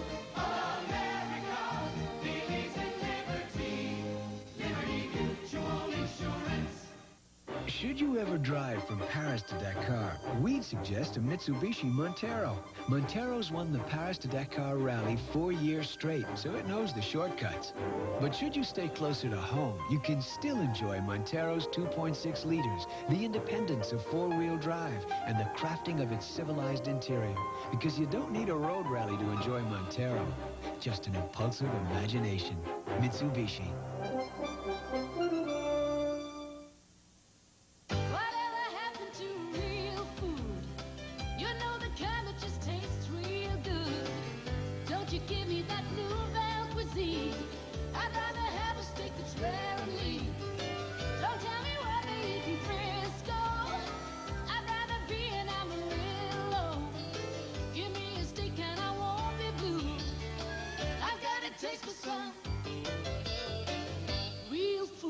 Real food for real people. When you refer to them as the dog days in Cincinnati, you are talking about Marge Schott, the owner, and her dogs, Shotzi, and the puppy, Ziggy. That's Shotzi. Cheer up, dog. Eric Davis will start it off, and he always cheers them up, followed by Dave Parker and then Buddy Bell.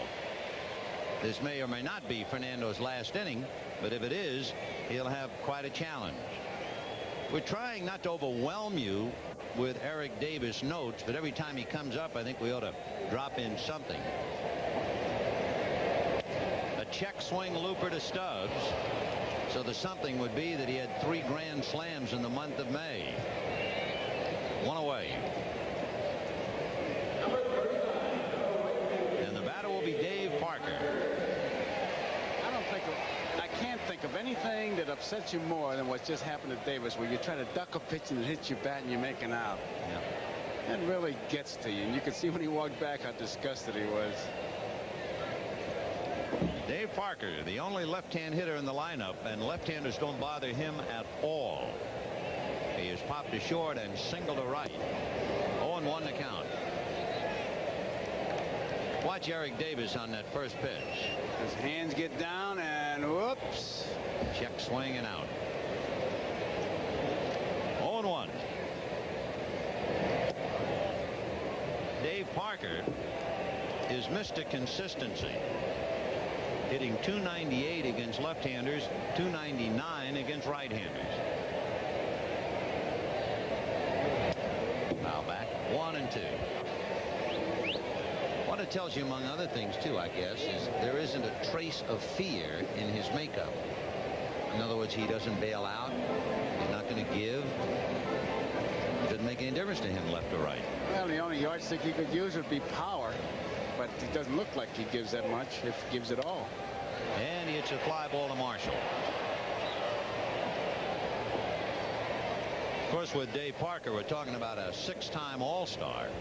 But he's got all kinds of the credentials. 2 down in the 5th inning. He's 36. He slowed up a little bit, but he still gives you a full day's work. In fact, he plays every day. You can't get Parker out of the lineup. He has been in all 54 games. And before the game, he has to really ice those knees down. They're not in the best shape. No. 234 straight games the big guy's played. That's no big deal, but it just shows what he does. Buddy Bell taps to third. Easy inning for Fernando. He's retired 8 in a row, but it's still 5-1 Cincinnati at the end of 5. Now, here's another edition of Baseball Remembered. Old Spice presents Baseball Remembers, brought to you by new wide Old Spice Fast Track deodorant. Fast Track blocks odor better than the leading men's deodorant. That's all-out protection. Ron Swoboda remembers his amazing catch in the 1969 World Series. I got an incredible jump on the ball. And it was all fluidy and all kind of quiet. And I was running, and I remember lunging backhand and felt that thing hit in my web. And that was a snagger, and if it stuck in that web, it was going to stay there. And as I rolled over, I kind of, looked in there, and there it was. And I can remember at the time saying, boy, you just made one hell of a catch here. And this is a World Series. I think it's fair to call that play that I made the greatest catch by an outfielder in the World Series, okay? You're in Germany? I'm getting married at 5. Don't worry. I'll be there. You go all out. Old Spice deodorant introduces all-out protection. Always coming through. When friends are counting on you, you go all out. You go Old Spice. New wide Old Spice Fast Track is clinically proven to block odor better than the leading men's deodorant. That's all-out protection. You go all out. You go Old Spice. All-out protection. When Eric Davis was a rookie in 1985, he posed for this bubblegum card. Now, my man, you are an expert on baseball cards. If I had to go out and buy that, what would it cost me? Well, before I tell you the price, it's a pretty good indicator as to just how good a fella's going. I don't care what the scouts say, the kids will tell you. They'll go out and buy it. This card, if you want to buy it in Cincinnati, is $18. Wow, plus tax. Plus tax, and you get a receipt with it. So that tells you, on the big board of baseball cards, the stock exchange, Eric Davis' stock is moving up. Boy, and how. Including tax, then, it's a $19 purchase. That was from the rookie card, 1985. Well, Fernando is saying adios. Kenny Landreau will bat for him here in the 6th inning. 5-1 Reds. Strike. He tried to hold up, couldn't do it.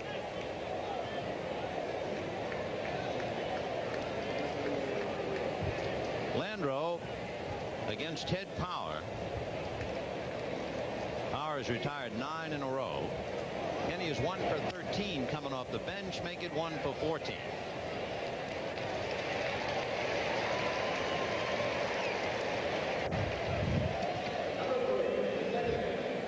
Steve Sachs coming up. He flied to right and grounded out 0 for 2. So that's 10 in a row retired by Ted Power. For the Dodgers, in all honesty, it must be very frustrating, and I guess really meaning more the organization than the players involved. But you come to Cincinnati, you see a lot of good young players, many of them from the Los Angeles area, like Tracy Jones, Eric Davis, Kurt Stillwell. Then you come in the series, you see a former Dodger, John Franco, come in and slam the lid down last night. Now today they're facing Ted Power, whom they had. And tomorrow they look at Jerry Royce. 1 ball and 1 strike. 1 and 2. May necessitate a staff meeting. Well, it's all part of the game, of course, but it's just tough to live by. 5-1 Reds, 1 out in the 6th. And Sachs blown away. Suddenly 11 in a row retired by Ted Power. He's only allowed 1 hit, the double by Jeff Hamilton. And when he gets ahead of him, he's not working. I mean, what he's doing is going right after him. His heat is going to take its toll, and he's going to go as long as he can and as hard as he can. Here's John Shelby. The Cincinnati starting pitchers have an earned run average of over 5. The Cincinnati bullpen has an earned run average of 2. And Pete just sits back and says, give me your best shot. I got a bunch of horses waiting to run. Pete last night used Frank Williams, Guy Hoffman, Rob Murphy, and John Franco. He didn't use Ron Robinson. 2-0. Shelby is jammed and pops it up to Larkin. And that's it in the 6th inning. And Ted Power certainly looks like he has plenty of power, as he has retired 12 in a row. And at the end of 5 1/2, Pete chooses gum on a 5-1 lead. The Tandy 1000 EX, PC compatible for making the grade, staying on budget, working on time, playing overtime. Quality manufactured in America. Only $5.99, only at Radio Shack. Here's big news coming at you from Chevrolet. 3.9% financing or $500 cash back on exciting new full-size Chevy pickups. Plus $1,000 cash back or 3.9 financing and $500 cash on new Chevy S10 pickups and Blazers. It's your time to buy. 3.9 financing or up to $1,000 cash back. That's today's Chevy truck. You know, I always wondered, why does Miller High Life come in a clear bottle? Boy, did I ever find out. It shows the quality and the purity in our beer. It's a natural process. No shortcuts. We don't cut corners. One reason for the clear bottle was to show purity, but there was another one, too. This is dark roasted barley malt. I found out that roasted malt makes Miller darker. You really can see the difference. It makes a lot of sense. When you make a beer that looks dark and rich, you put it in a clear bottle so everyone can see it. Now, in my book, that's the American way. 2 out of 3 Indy drivers rely on STP oil treatment, because when it comes down to it, STP adds extra lubrication to reduce engine wear in whatever you drive. STP is the racer's edge.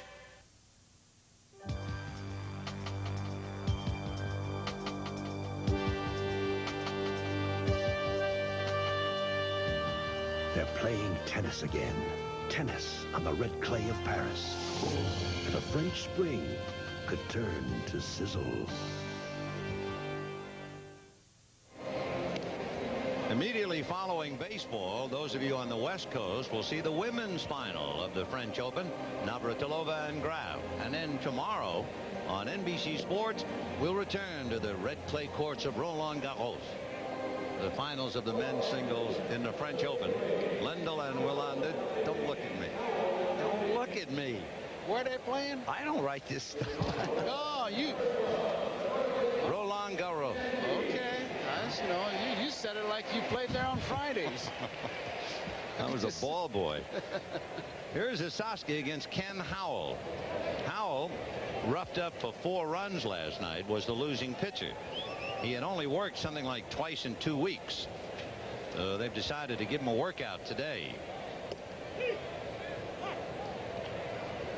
The Dodgers have Bob Welsh tomorrow against Jerry Royce.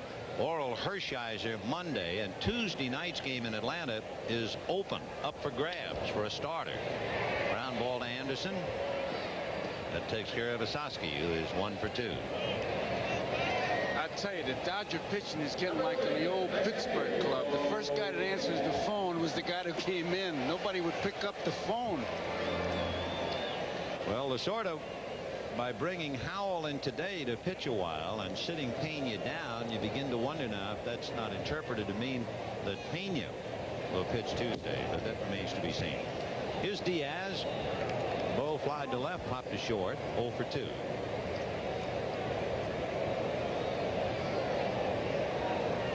To 1 in favor of the Reds. All the scoring in the 3rd inning. The Dodgers got a run on a double by Hamilton, and he scored as Sachs was grounding out. The Reds capitalized on a questionable Dodger defense and wound up with 5 runs. That going by the mound, and the ball going to Billy DeMars. Now that bat went farther than the ball. Does that mean that the bat is lively? Yep. Okay. Lively bat. 0-2.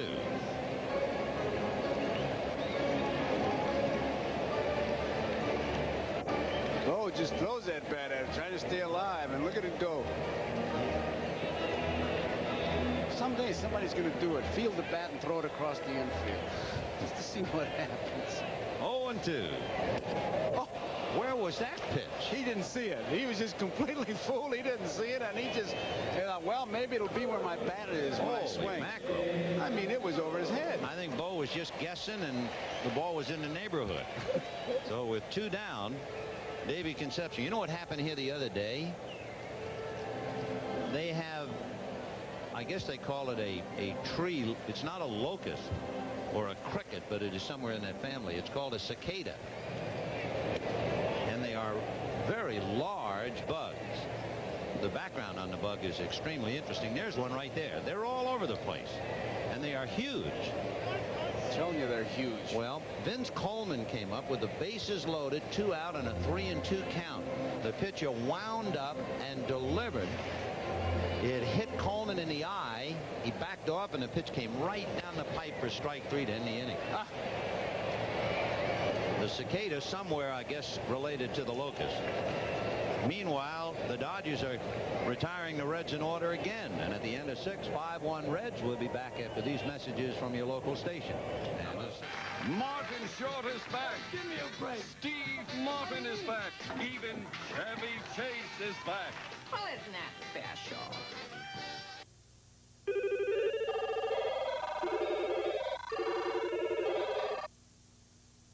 For a limited time, Fifth Third Bank will give away an Ameritech mobile car phone or an AT&T cordless phone from Cincinnati Bell when you open a certificate of deposit. The phone you get depends on how much you invest and how long you invest it for. So remember, at Fifth Third, opportunity doesn't knock, it rings. I think that phone's for you.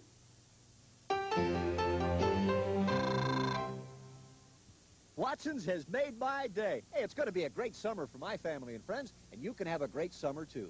Just get out to Watson's during the Red Tag sale. This is the big one, with special discounts on above-ground pools. 24-foot Avalon, $449, or the 18-foot Avalon, $349, plus many more. How about relaxing in a warm, soothing, hot spring spa? They start at $24.99. And ask to see the famous Moto Massage. You're going to love that. It's Watson's Red Tag sale, and don't you dare miss it. Joe, I can't help but notice your new sport coat. What's the occasion? Just providing the color. You bet. Let's check out these colorful values at Kroger. Partridge sliced bacon is $1.99 for a 1-pound package. Northern bath tissue in the big 4-roll pack is 99 cents, and 10 to 12-ounce banquet frozen dinners are only 79 cents each. Hey, Tony Perez, you wearing those sunglasses to hide from your fans? No, Joe's cool. Make the move with Santa Barbara, Friday on Channel 5. 4 times this year, Eric Davis has taken a home run away from a National League hitter. Twice he did it to Jack Clark. Watch this one.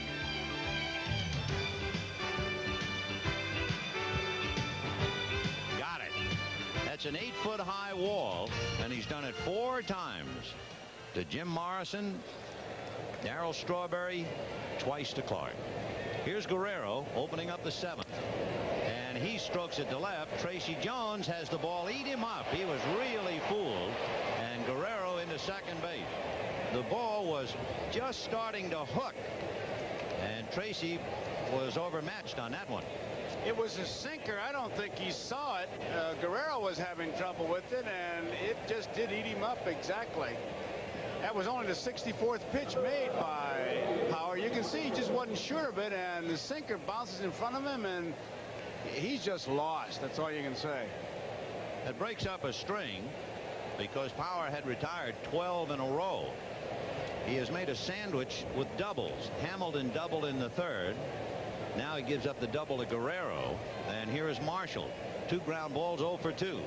5-1 Reds. Dodgers trying to get off the floor in the 7th inning. Ground ball wide to third to Bell. He holds Guerrero and throws out Marshall. Remember, we told you earlier, the Dodger record of coming from behind after the 6th inning is very poor. Let's see what somebody else is doing. A couple of scores. Toronto down 5-1, caught Baltimore. They're in the 10th inning, all tied up 5-5. The Mets beat Pittsburgh 4-2. Strawberry a big home run. Detroit and Boston 2-2 in the 6th. Wade Boggs hit a home run. Here's Stubbs, struck out and fouled out. Ball 1. See that decoy by Diaz. He was hoping Guerrero would fall for it. Did you ever see that work? Not that I can remember. I saw it work once. I was watching it. I was not involved. I can name you the 2 guys that it did, and there'll be names out of the past. Clyde Klutz was the catcher. Remember him? Sure. And Vance Dingy's an outfielder with the Phillies.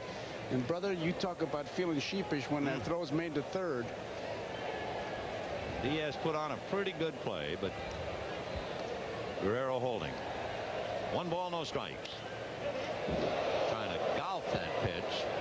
1-1, and he almost drilled it into the Cincinnati dugout. The protective railing in front of the dugout saved a couple of players. Got a big kick out of it, but that thing was coming in a hurry. I don't know why they don't do that in more ballparks. Put a protective railing up there.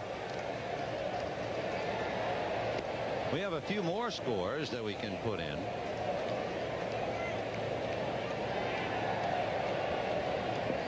White Sox holding on to a 1-0 lead in the 5th inning in Anaheim.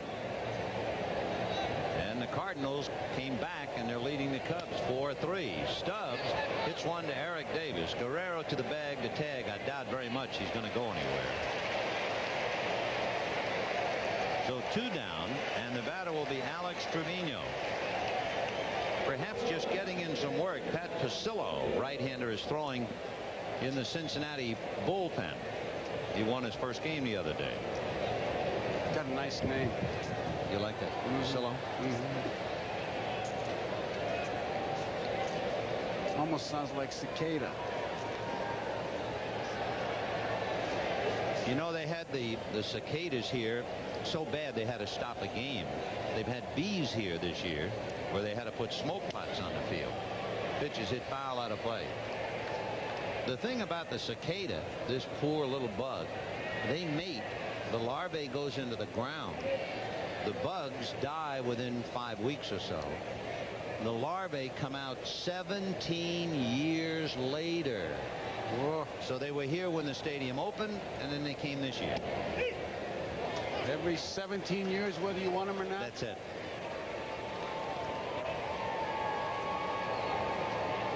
They usually, understand it, go under trees or plants where the larvae is protected, and the larvae works its way somewhere around 20 inches under the ground, and then they come out every 17 years. But this is artificial surface. Yeah, not here. 1-2. You're pretty good about that stuff. I was told about it anyway. Somebody told me. They have recipes on how to cook them and eat them. They have I swear to you. 2-2. Don't invite me to your house now. I don't care if you got marinara sauce on it. No swing, says John Kibler, and the count 2 balls, 2 strikes, and 2 out. So Deuce is wild in the 7th, 5-1 Reds.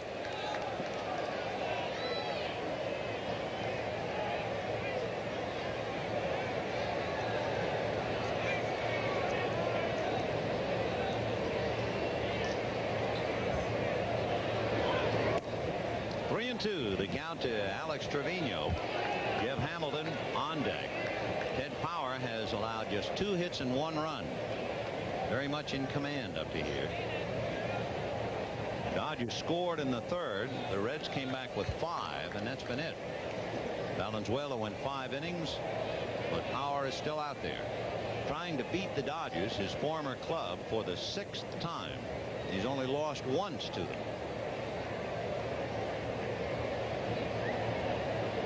Trevino rolled to short, flied to left, 0 for 2. Started after a bad ball, too, and he struck out. So Trevino chases 1. They leave Guerrero at second base. It's 5-1 Reds at the end of 6 1/2. And here's another edition of the 7th inning stretch. Gatorade Thirst Quencher presents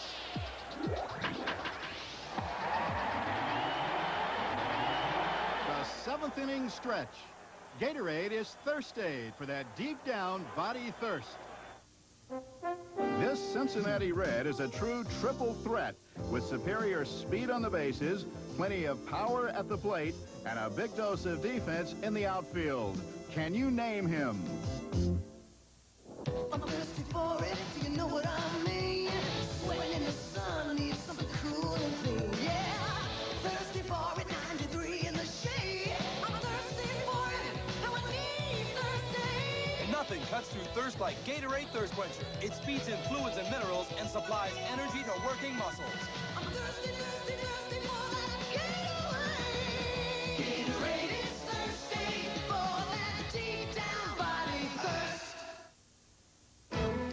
Eric Davis has all the earmarks of a superstar. 1986 was his first full season in the majors, and he drew comparisons to Willie Mays. Davis stole 80 bases to rank 2nd in the league, while blasting 27 homers, driving in 71 runs, and batting .277. What's more, Davis was dynamite on defense, arousing great expectations in Cincinnati. Who was that masked stranger? Well, it's Ted Power being iced down after a tough 7 innings in the heat, and he's leading 5-1. Things were even tougher for Ted Power back in May when the bees collected here at Riverfront, and Ted Power was pitching and was actually stung by a bee, attacked by a couple of others too, and he is allergic to bee stings, so it was a dangerous thing for him. This ballpark has got everything. Oh, Bees, yeah. cicadas, good players. And Ted Power will be coming up in the bottom of the 7th, 5-1 Reds. Power with excellent control. Despite walking 2, he's been ahead of a lot of hitters. With the bat, he started Fernando's downfall in the 3rd inning. Foul ball out of play. Hit one up the middle. Dave Anderson made a great sprawling stop, but apparently burned his hand on the AstroTurf. And when he tried to throw to first, Anderson threw it high over Stubbs' head, and that was the beginning of the end for Fernando.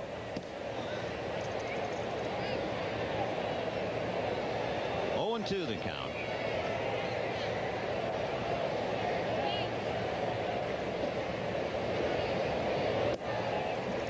One ball and 2 strikes. What's the highest they've clocked, Howell? I think, if I can remember, Mike Brito, around maybe once or twice 96. Something like that. That'll do it for Ted Power. 1 down. Friends, this telecast presented by authority of Major League Baseball and may not be reproduced or retransmitted in any form without the express written consent of Major League Baseball. Tracy Jones grounded to 3rd, aboard on Sachs' throwing error, and struck out 0 for 3.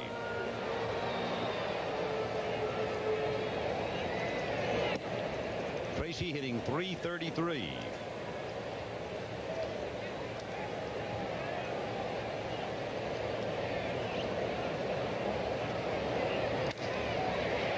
Hits one into the right field corner, and chasing it is Marshall. Jones on his way for 2, and he will hold with a double. So Tracy Jones, a double into the right field corner. The kid from Hawthorne, California. Right down the middle. And Marshall looked like he might cut it off, then decides to play it off the wall, which was a sure double. And Jones, running hard, had ideas about taking third. He's a big guy. He's 6'3", 220, and he runs pretty well for a man that size. They're high on him, too. Here's Barry Larkin. 4-1. Say, they better jockey him back to second base, too. He had a pretty good jump, like he was ready to take off for third. He has stolen as many as 26 in the minors. He had 3 different years where he stole over 20. He can motor. 1 ball and no strikes. 1 out in the 7th. 5-1 Reds.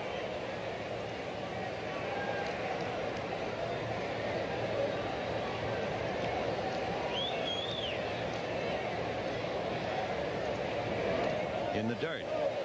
2 balls and no strikes. Jones is an excellent defensive outfielder, despite the fact he had trouble with the ball hit by Pedro Guerrero. Since 1984, he's made only 1 error in the outfield. So he's quite a kid. There you go. But even in the minor leagues, we're talking now over 230 games. Made only 1 error. 2-0. And that's hit hard. Anderson will have a play at third. So Tracy Jones tries to come across, and he is shot down 6-5. He showed a chink in his armor with that play. That ball was hit too hard, and Anderson he didn't know what he was going to do, and he saw it all the way. And Anderson was a little bit surprised. He tried to go to third. Actually, Hamilton has to wait for him to get there. So Tracy Jones goes down, and that will bring up Eric Davis. All part of the learning process for a kid in the big leagues. Eric Davis, if you roll back the clock a little bit to last year, so that you would give him 1 full year right up to the present day. So his last 162 games, he's awesome. And it's based on that people feel he's really arrived. 4-1. Over that span, he's hit over 300. He has 44 home runs, 93 stolen bases, knocked in 118, and scored 135. I mean, that would be the most dazzling year anybody could have. 1-0. Fouled away. Eric played on a pretty good Connie Mack team, I guess. His teammates, Darryl Strawberry and Chris Brown, both in the big leagues. We saw him make a couple of dazzling catches. He's had 3 grand slams in a month, back-to-back months player of the month.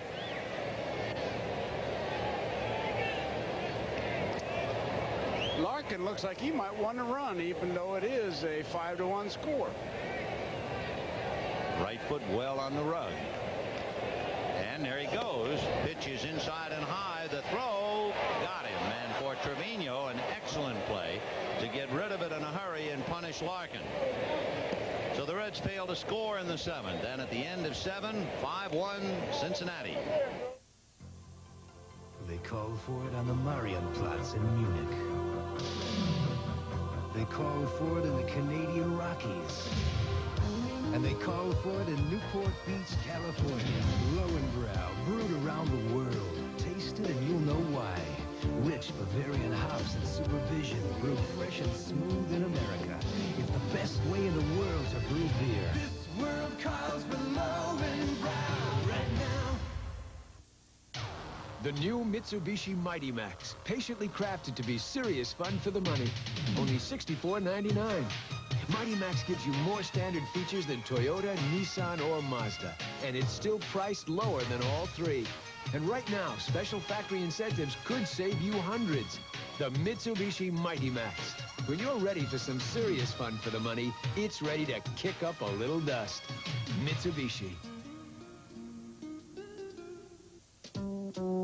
What What's the world-famous Metropolitan Life representative up to now, Charlie Brown? He wants to make sure people know that Metropolitan offers auto insurance, homeowners insurance, health insurance, and retirement planning, as well as life insurance. What's he got in mind? Good grief. Spectacular.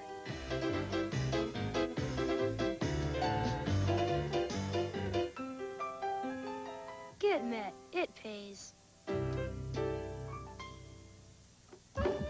I did it!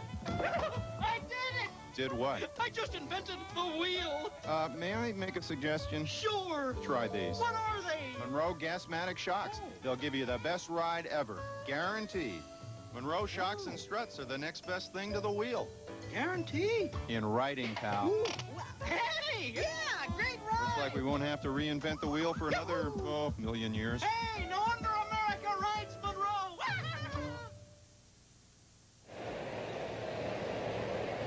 In the middle of the screen, the man with the cap on, behind him is Sam Mealy, scouting for the Red Sox, and Grady Hatton is next to him, and Bobby Wine was there, the super scouts. I don't know where's Bobby. They're all here scouting, watching the game. You have Hamilton now in shade as Ted Power still out there in the sun.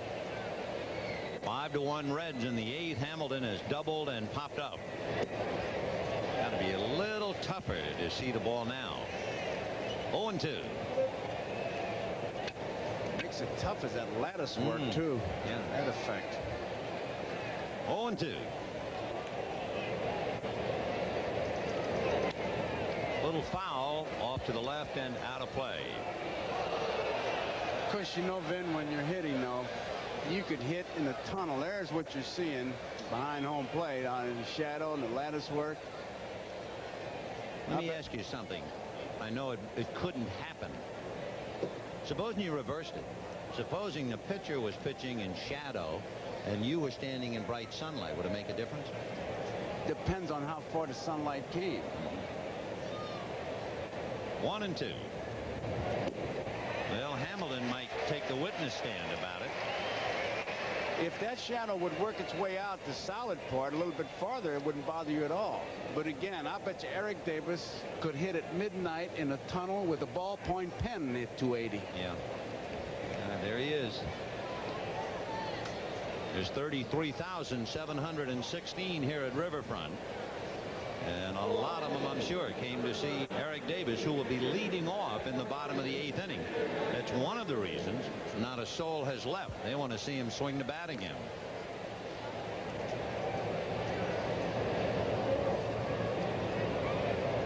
Mickey Hatcher is up there now. Hatcher batting for Anderson.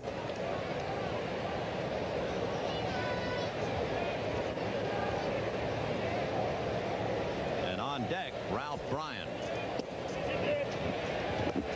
Gonna charge him a strike. 1-1. Mickey was checking to make sure it was called a strike, not on a swing. He's got good numbers, but not so much against right-hand pitching.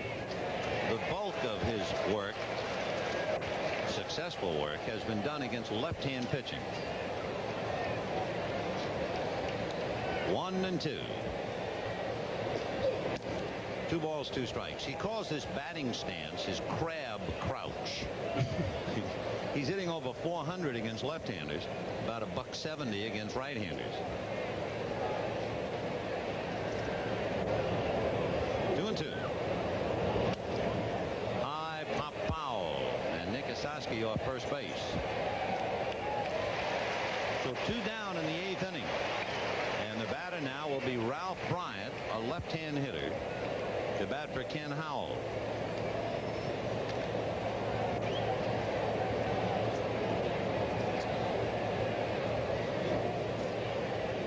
There's Alejandro Pena in the Dodger bullpen. Ralph Bryant has been the only successful Dodger pinch hitter. The Dodger pinch hitters 0 for 2 today. They have 10 hits in 85 at-bats. But Bryant is 4 for 9, including a home run against the Mets. Fouled away. 0-1. We're in the 8th. The Reds 5 runs, 7 hits, no errors. Dodgers 1 run, 2 hits, and 1 error.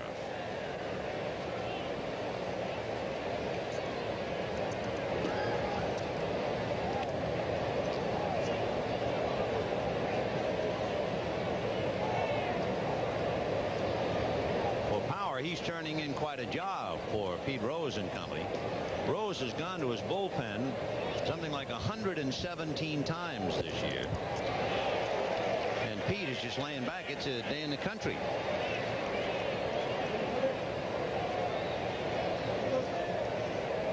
Oh, and 2. Reds only have 2 complete games, and they're both from Bill Gullickson, who was chased early last night.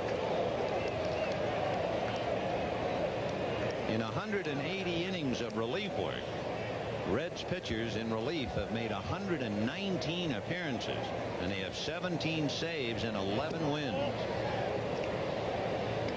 The starting pitching did very badly in May, and the team was 1 game under 500 in May. But Rose has gotten a big lift, and tomorrow's pitcher, the ex-Dodger Jerry Royce, taking in all the proceedings.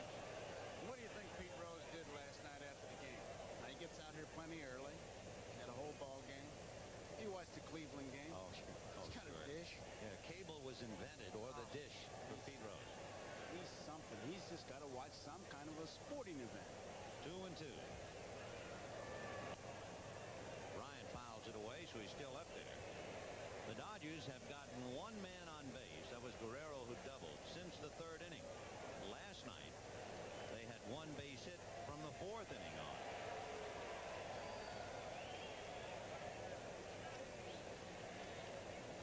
And a cicada has popped up again in the Cincinnati dugout. Do you know the male and the female? You know the difference? The male makes the noise like the cricket. The male does, not the female. Drive to right, but Parker has the play.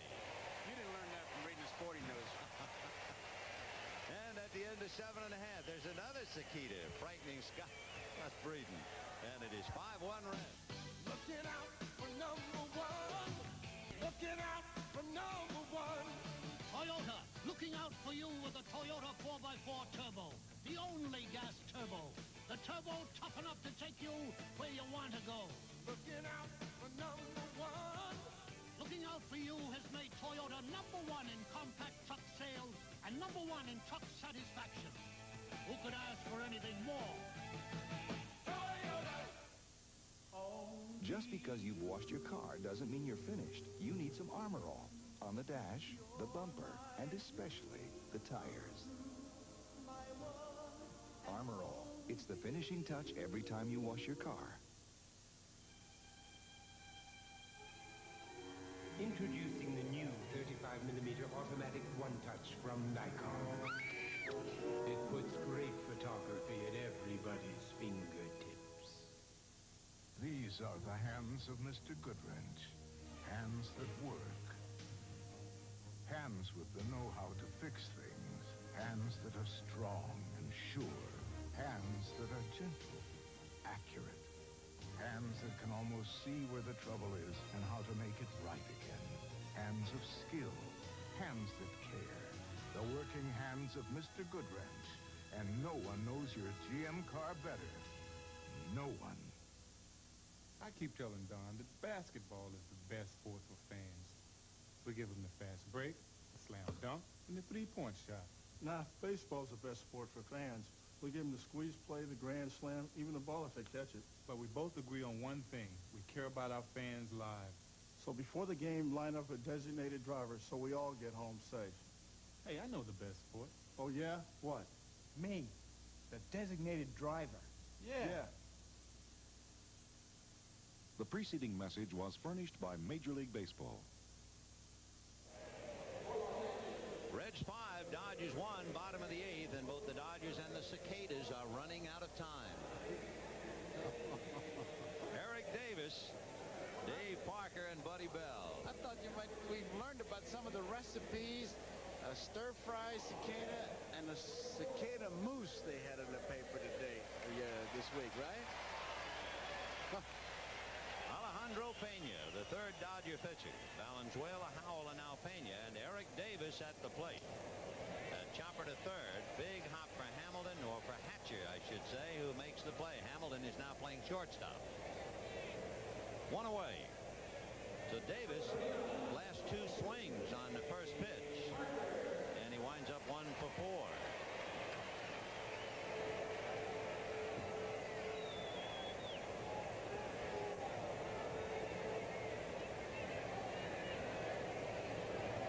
Dave Parker popped to short, single to right, and flied to right. He's 1 for 3. 5-1 Reds. We're in the 8th inning. All the scoring in the 3rd. No home runs. The Dodger on Hamilton doubled and worked his way around to score as Sachs grounded out. And the Reds sent 9 men to the plate in the 3rd inning to get 5 runs. Fouled away. 1-1. The count to Dave Parker.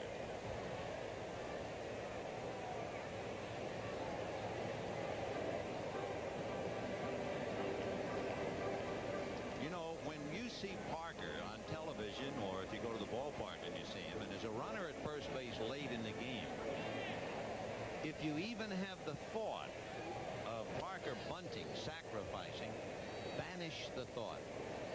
You know the last time that Dave Parker sacrificed? Grade school, 6th grade. Well, almost. It was August of 1973, and it was only his 18th game in the big leagues, and they really didn't know what they had, so they told him to sacrifice. That's the only time. He's up there to hack. Boy, he's put together 6'5", 230, and he's got his 36th birthday coming up on the 9th. 2-2. Got him, and a change. Pena has a dandy. In seeing Pena throw that change, it reminds me the Reds, minus one of their really solid pitchers, Mario Soto. They're still waiting for Soto to come back. He had the best change in the league, along with everything else. So the Reds are in first place with a starting staff that has been hurting without Soto, but with such a strong bullpen and the occasional burst of brilliance from a Gullickson or a Power, and they're rolling along. Buddy Bell has grounded out twice and walked 0 for 2. We've been talking, of course, about the brothers Necro and the brothers Perry. We might as well talk about father and sons, and the most home runs father and son combined in baseball history. Ground ball, base hit into center. Yogi and Dale Berra combined for 407 home runs. Gus and Buddy have 385. And, of course, it will be up to Buddy to hit 23 more home runs to make the bell heard.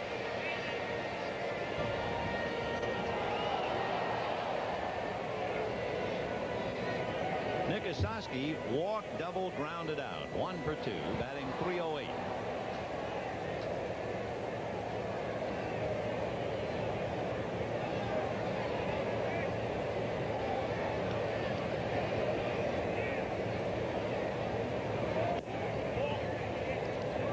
Strikes, 2 out on the 8th. Bell at first, 5-1 Reds. To look ahead when the Dodgers come up, they'll have Steve Sachs, John Shelby, and Pedro Guerrero.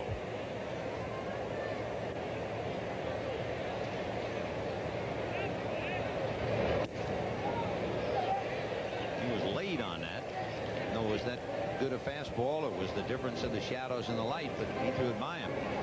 It looked like a pretty good fastball then. You question it because Pena coming back from arm surgery, and it has been a painful return. I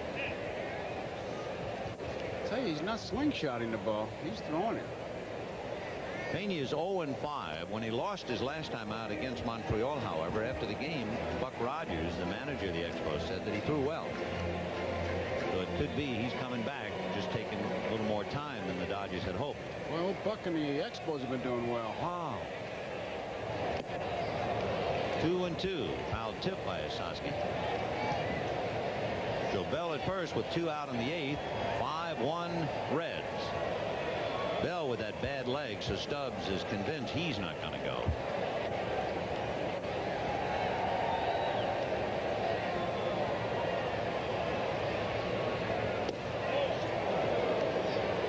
3-2. There was that change again. He just didn't get it over. Had he gotten it in the zone, I don't think Kosowski could have done anything with it. Boy, it's really a great pitch. Peña's from the Dominican Republic.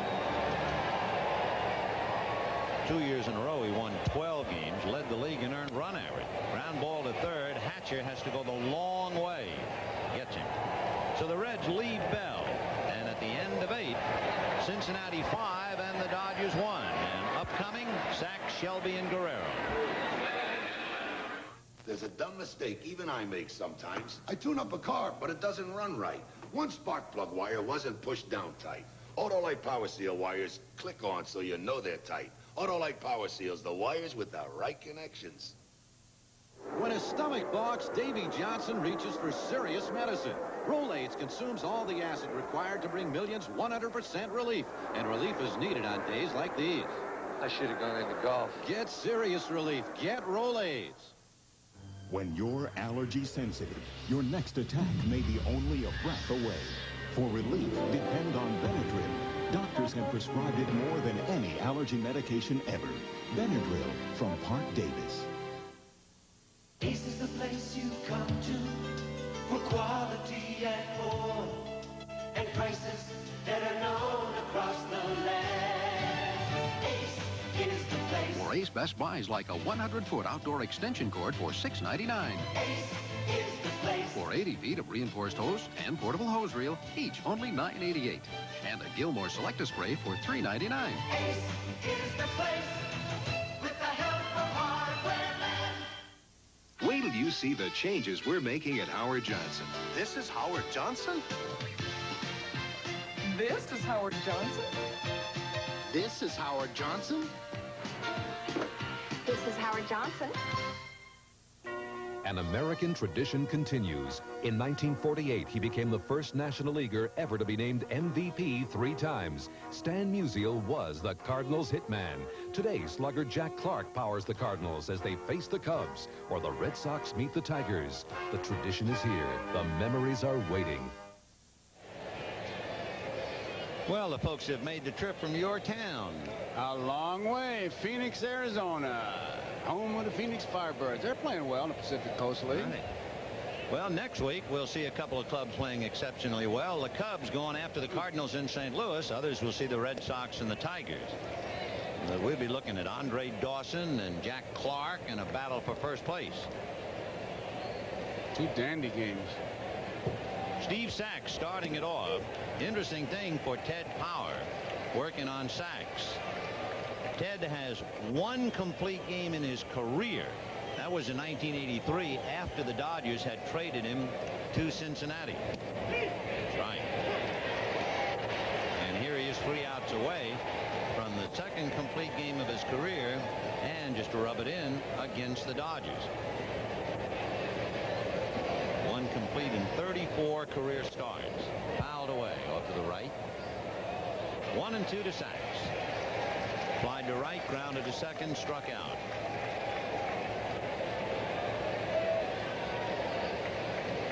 Hamilton doubled in the 3rd. The only other Dodger hit, a double by Guerrero in the 7th. Power's just sailing along. 6 strikeouts, 2 walks. Ground ball to short.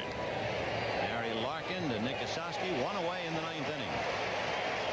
For the Dodgers, when you look back to when they were leading 6-0 last night, they had to be saying to themselves, we win this, we get to within 5. Then we have Fernando tomorrow to get to within 4. We beat Royce and we leave town trailing by maybe 3 or 2. Instead, they are now saying, we blew a 6-0 lead last night, and we're on the edge of losing with Fernando, and they will be 7 games back of the Reds. The Giants are no doubt almost as distressed as Lasorda. They were hoping the Dodgers might win 1 or 2 here. That's hit to center, base hit, and it goes off the glove of Davis all the way through, so they can turn Shelby loose, and he has the speed to score. And he's going to come all the way without a play. So we'll see now how they score and just how tough they are on Eric Davis. That's Mike Scioscia applauding very carefully since he has a broken finger on the left hand. Official scorer, home run. I don't think the fans approve of that. No. Surprised that he tried to come in that much to make that play with a 5-run lead. There goes the shutout. 5-2. It wasn't a shutout. So Eric Davis lets one get away. It is charitably ruled a home run inside the park for John Shelby. Guerrero cups one foul off to the right out of play. 0-1. That was charitable. Yeah, it was. Should have charged him with a 3-base error. So John Shelby is given a home run inside the park. There he is. He's huffing and puffing, but I don't, he's got to feel pretty good. Shelby posting good numbers. 3 home runs, 2 left-handed, 1 right-handed. 1-1. In fact, John Shelby, I think he's from Louisville. I think he's not too far from here.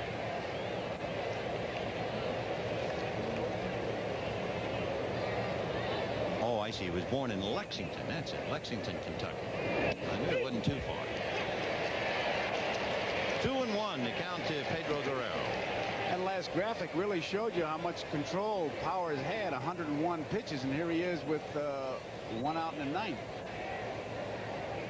2-2. Young man off the campus at Kansas State. That's another foul out of play.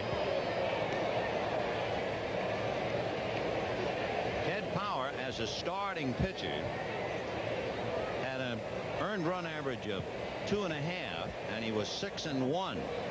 As a relief pitcher, he had an earned run average of almost 5, and he was under 500. He's found a home starting the games. Guerrero, a fly ball to Parker in right field. And the Dodgers are down to their last out. And the batter will be Mike Marshall. He's been jumping on the first pitch all day long. Let's see what he does this time, Marshall. And it hasn't paid off for him. He's hit 3 ground balls. 2 to third and 1 to shortstop. So Mike 0 for 3. But Ted Power pitching a dandy. And he should get all the credit in the world. Ted is 32 out of Guthrie, Oklahoma. Went to school at Kansas State. And pitching a very commanding game. The Dodgers had a double by Hamilton, and a ground ball scored him. And then what should have been just a single was played into a home run by Eric Davis, and that's it. Oh, he's been magnificent.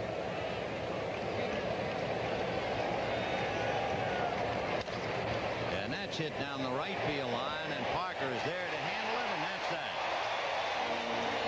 So Ted Power beats his former ball club for the 6th time. He has only lost to them once, and he goes all the way for his 2nd career complete game. That's worthy of a fireworks display and handshakes all around. The first place Reds, 5 runs, 8 hits, and no errors. The Dodgers, 2 runs, 3 hits, and 1 error. If you stay with us, we will try to spend some time and visit with the big guy out of Guthrie, Oklahoma. Today's winning pitcher, Ted Power. So stay right with us. We'll have a chance to go right in the dugout with Ted. The Reds win it 5-2. We'll be right back. I've been doing a lot of thinking lately about Miller Lite. What a profound concept. It's got 1/3 less calories than I probably thought it didn't even have. And it's less filling than it would have been if it was more filling than they didn't want it to be. Plus, it tastes as great as you expected, even if it had more calories than it didn't have in the first place. Think about that. In other words, there's only one light beer, because if there wasn't, he wouldn't be saying there is. Right, yo?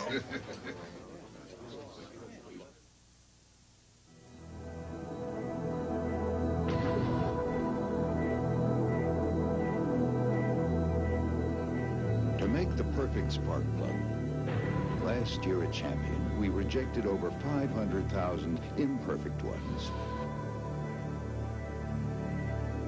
Everybody makes mistakes.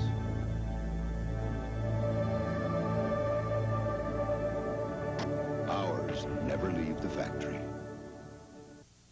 Fixing this water damage will cost $1,200.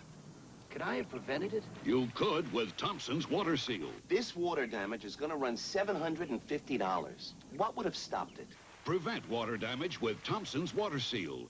Simply brush Thompson's on wood, brick, or concrete, and it penetrates to form a barrier water can't get past, even when driven by 98-mile-per-hour winds. This time, I'm going to protect my new deck with Thompson's water seal. A great defense against repair expense.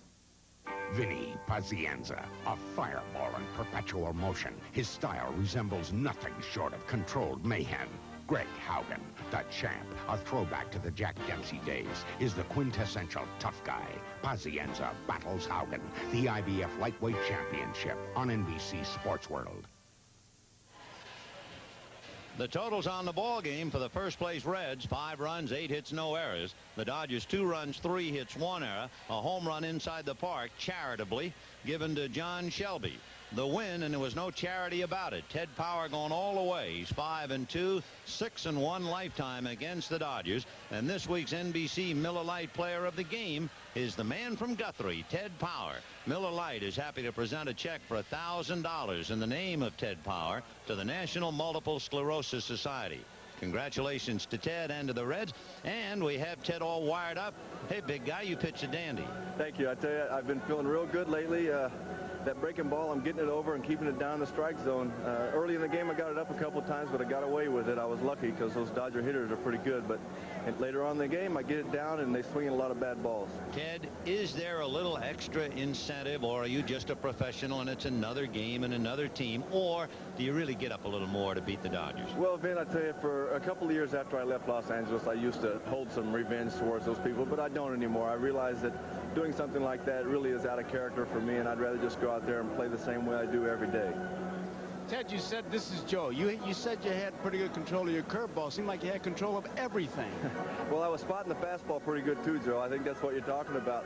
I was trying to keep it down in the zone, and I did, and I had some good plays behind me in the field. But yeah, I did have good control. I think I walked maybe 1 or 2 today. It didn't strike out that many, but those walks are something that's always eating at me. Well, now, a lot of times when the guy warms up, he feels that he has it or he doesn't have it. How did you feel warming up? Well, in the bullpen, I didn't feel that strong, and it was so darn hot out here that I had to keep taking a break so I wouldn't get out of wind. I felt about the same as I usually do. I didn't feel extra strong, and I didn't feel too weak, but it was just one of those sort of neutral days for me, Joe. I wasn't up and I wasn't down. Ted, you were basically a relief pitcher, 220 some odd games, and all of a sudden Cincinnati gives you the ball and you make 10 starts last year. Was it a painful transition, or were you eager to try? Well, I tell you, it was something that I really relish, and I look back on those days when they put me back in the rotation, and I've never had a better time in my whole career, because when I was over in Los Angeles, I enjoyed starting more than anything.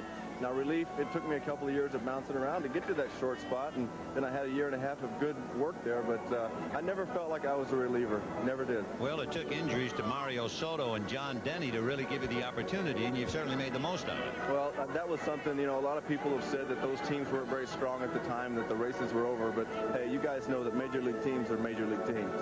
Are you a different pitcher as a starter than a relief man? I think so, Vin. I'm throwing more breaking stuff, whereas when I came in relief, I really went at the hitters with fastballs mainly, and once in a while a slider, but I'm even working on a changeup this year. We have you pitching on the screen right now out of the bright sunshine, and you're working to a hitter in the shade. Do you feel that that's much of an advantage or disadvantage? In this particular instance, it's a pitch to Mickey Hatcher. Yeah, I think it's a big advantage, because I pitched in some games like that in Chicago in those day games, and man, when that shadow crosses home plate, they're going to have trouble seeing it. Hey, Ted, I don't mean to embarrass you in front of the world, but did you really say, in mentioning Chicago, Wrigley Field, I hope this so-and-so place burns to the ground? No comment. Hey, Ted, one last question from me. Okay, you Joe. used an expression, really relish. You can really relish this time on network television to tell us about that base hit. The base hit today? Yes. Well, I tell you what, Dave Anderson, I thought he was going to rob me for a minute, because I thought the ball was through, and then I didn't see it bouncing in the outfield. I turned on my afterburners, Joe. I run like you used to, and just barely made it to first base because of the bad throw and all. Well, you know, you did retain your amateur standing, however. You didn't let it go to your head by striking out in the 4th and in the 7th, so the Pitchers Union will not toss you out of it. I don't think so. See, they're pitching me like a hitter after I get those hits. Well, congratulations on a great day, Ted, and a wonderful year. Stay healthy. Best wishes to your lovely wife, Karen, and along with daughter, Lauren, and son, Chandler. I'm sure they're as happy as you are for a big day. I'm glad they are. Thank you. Okay, Ted. Thank you. Ted Power wrapping up a complete game victory. We'll be back with scores of other games, so don't go wandering off. We'll be right back.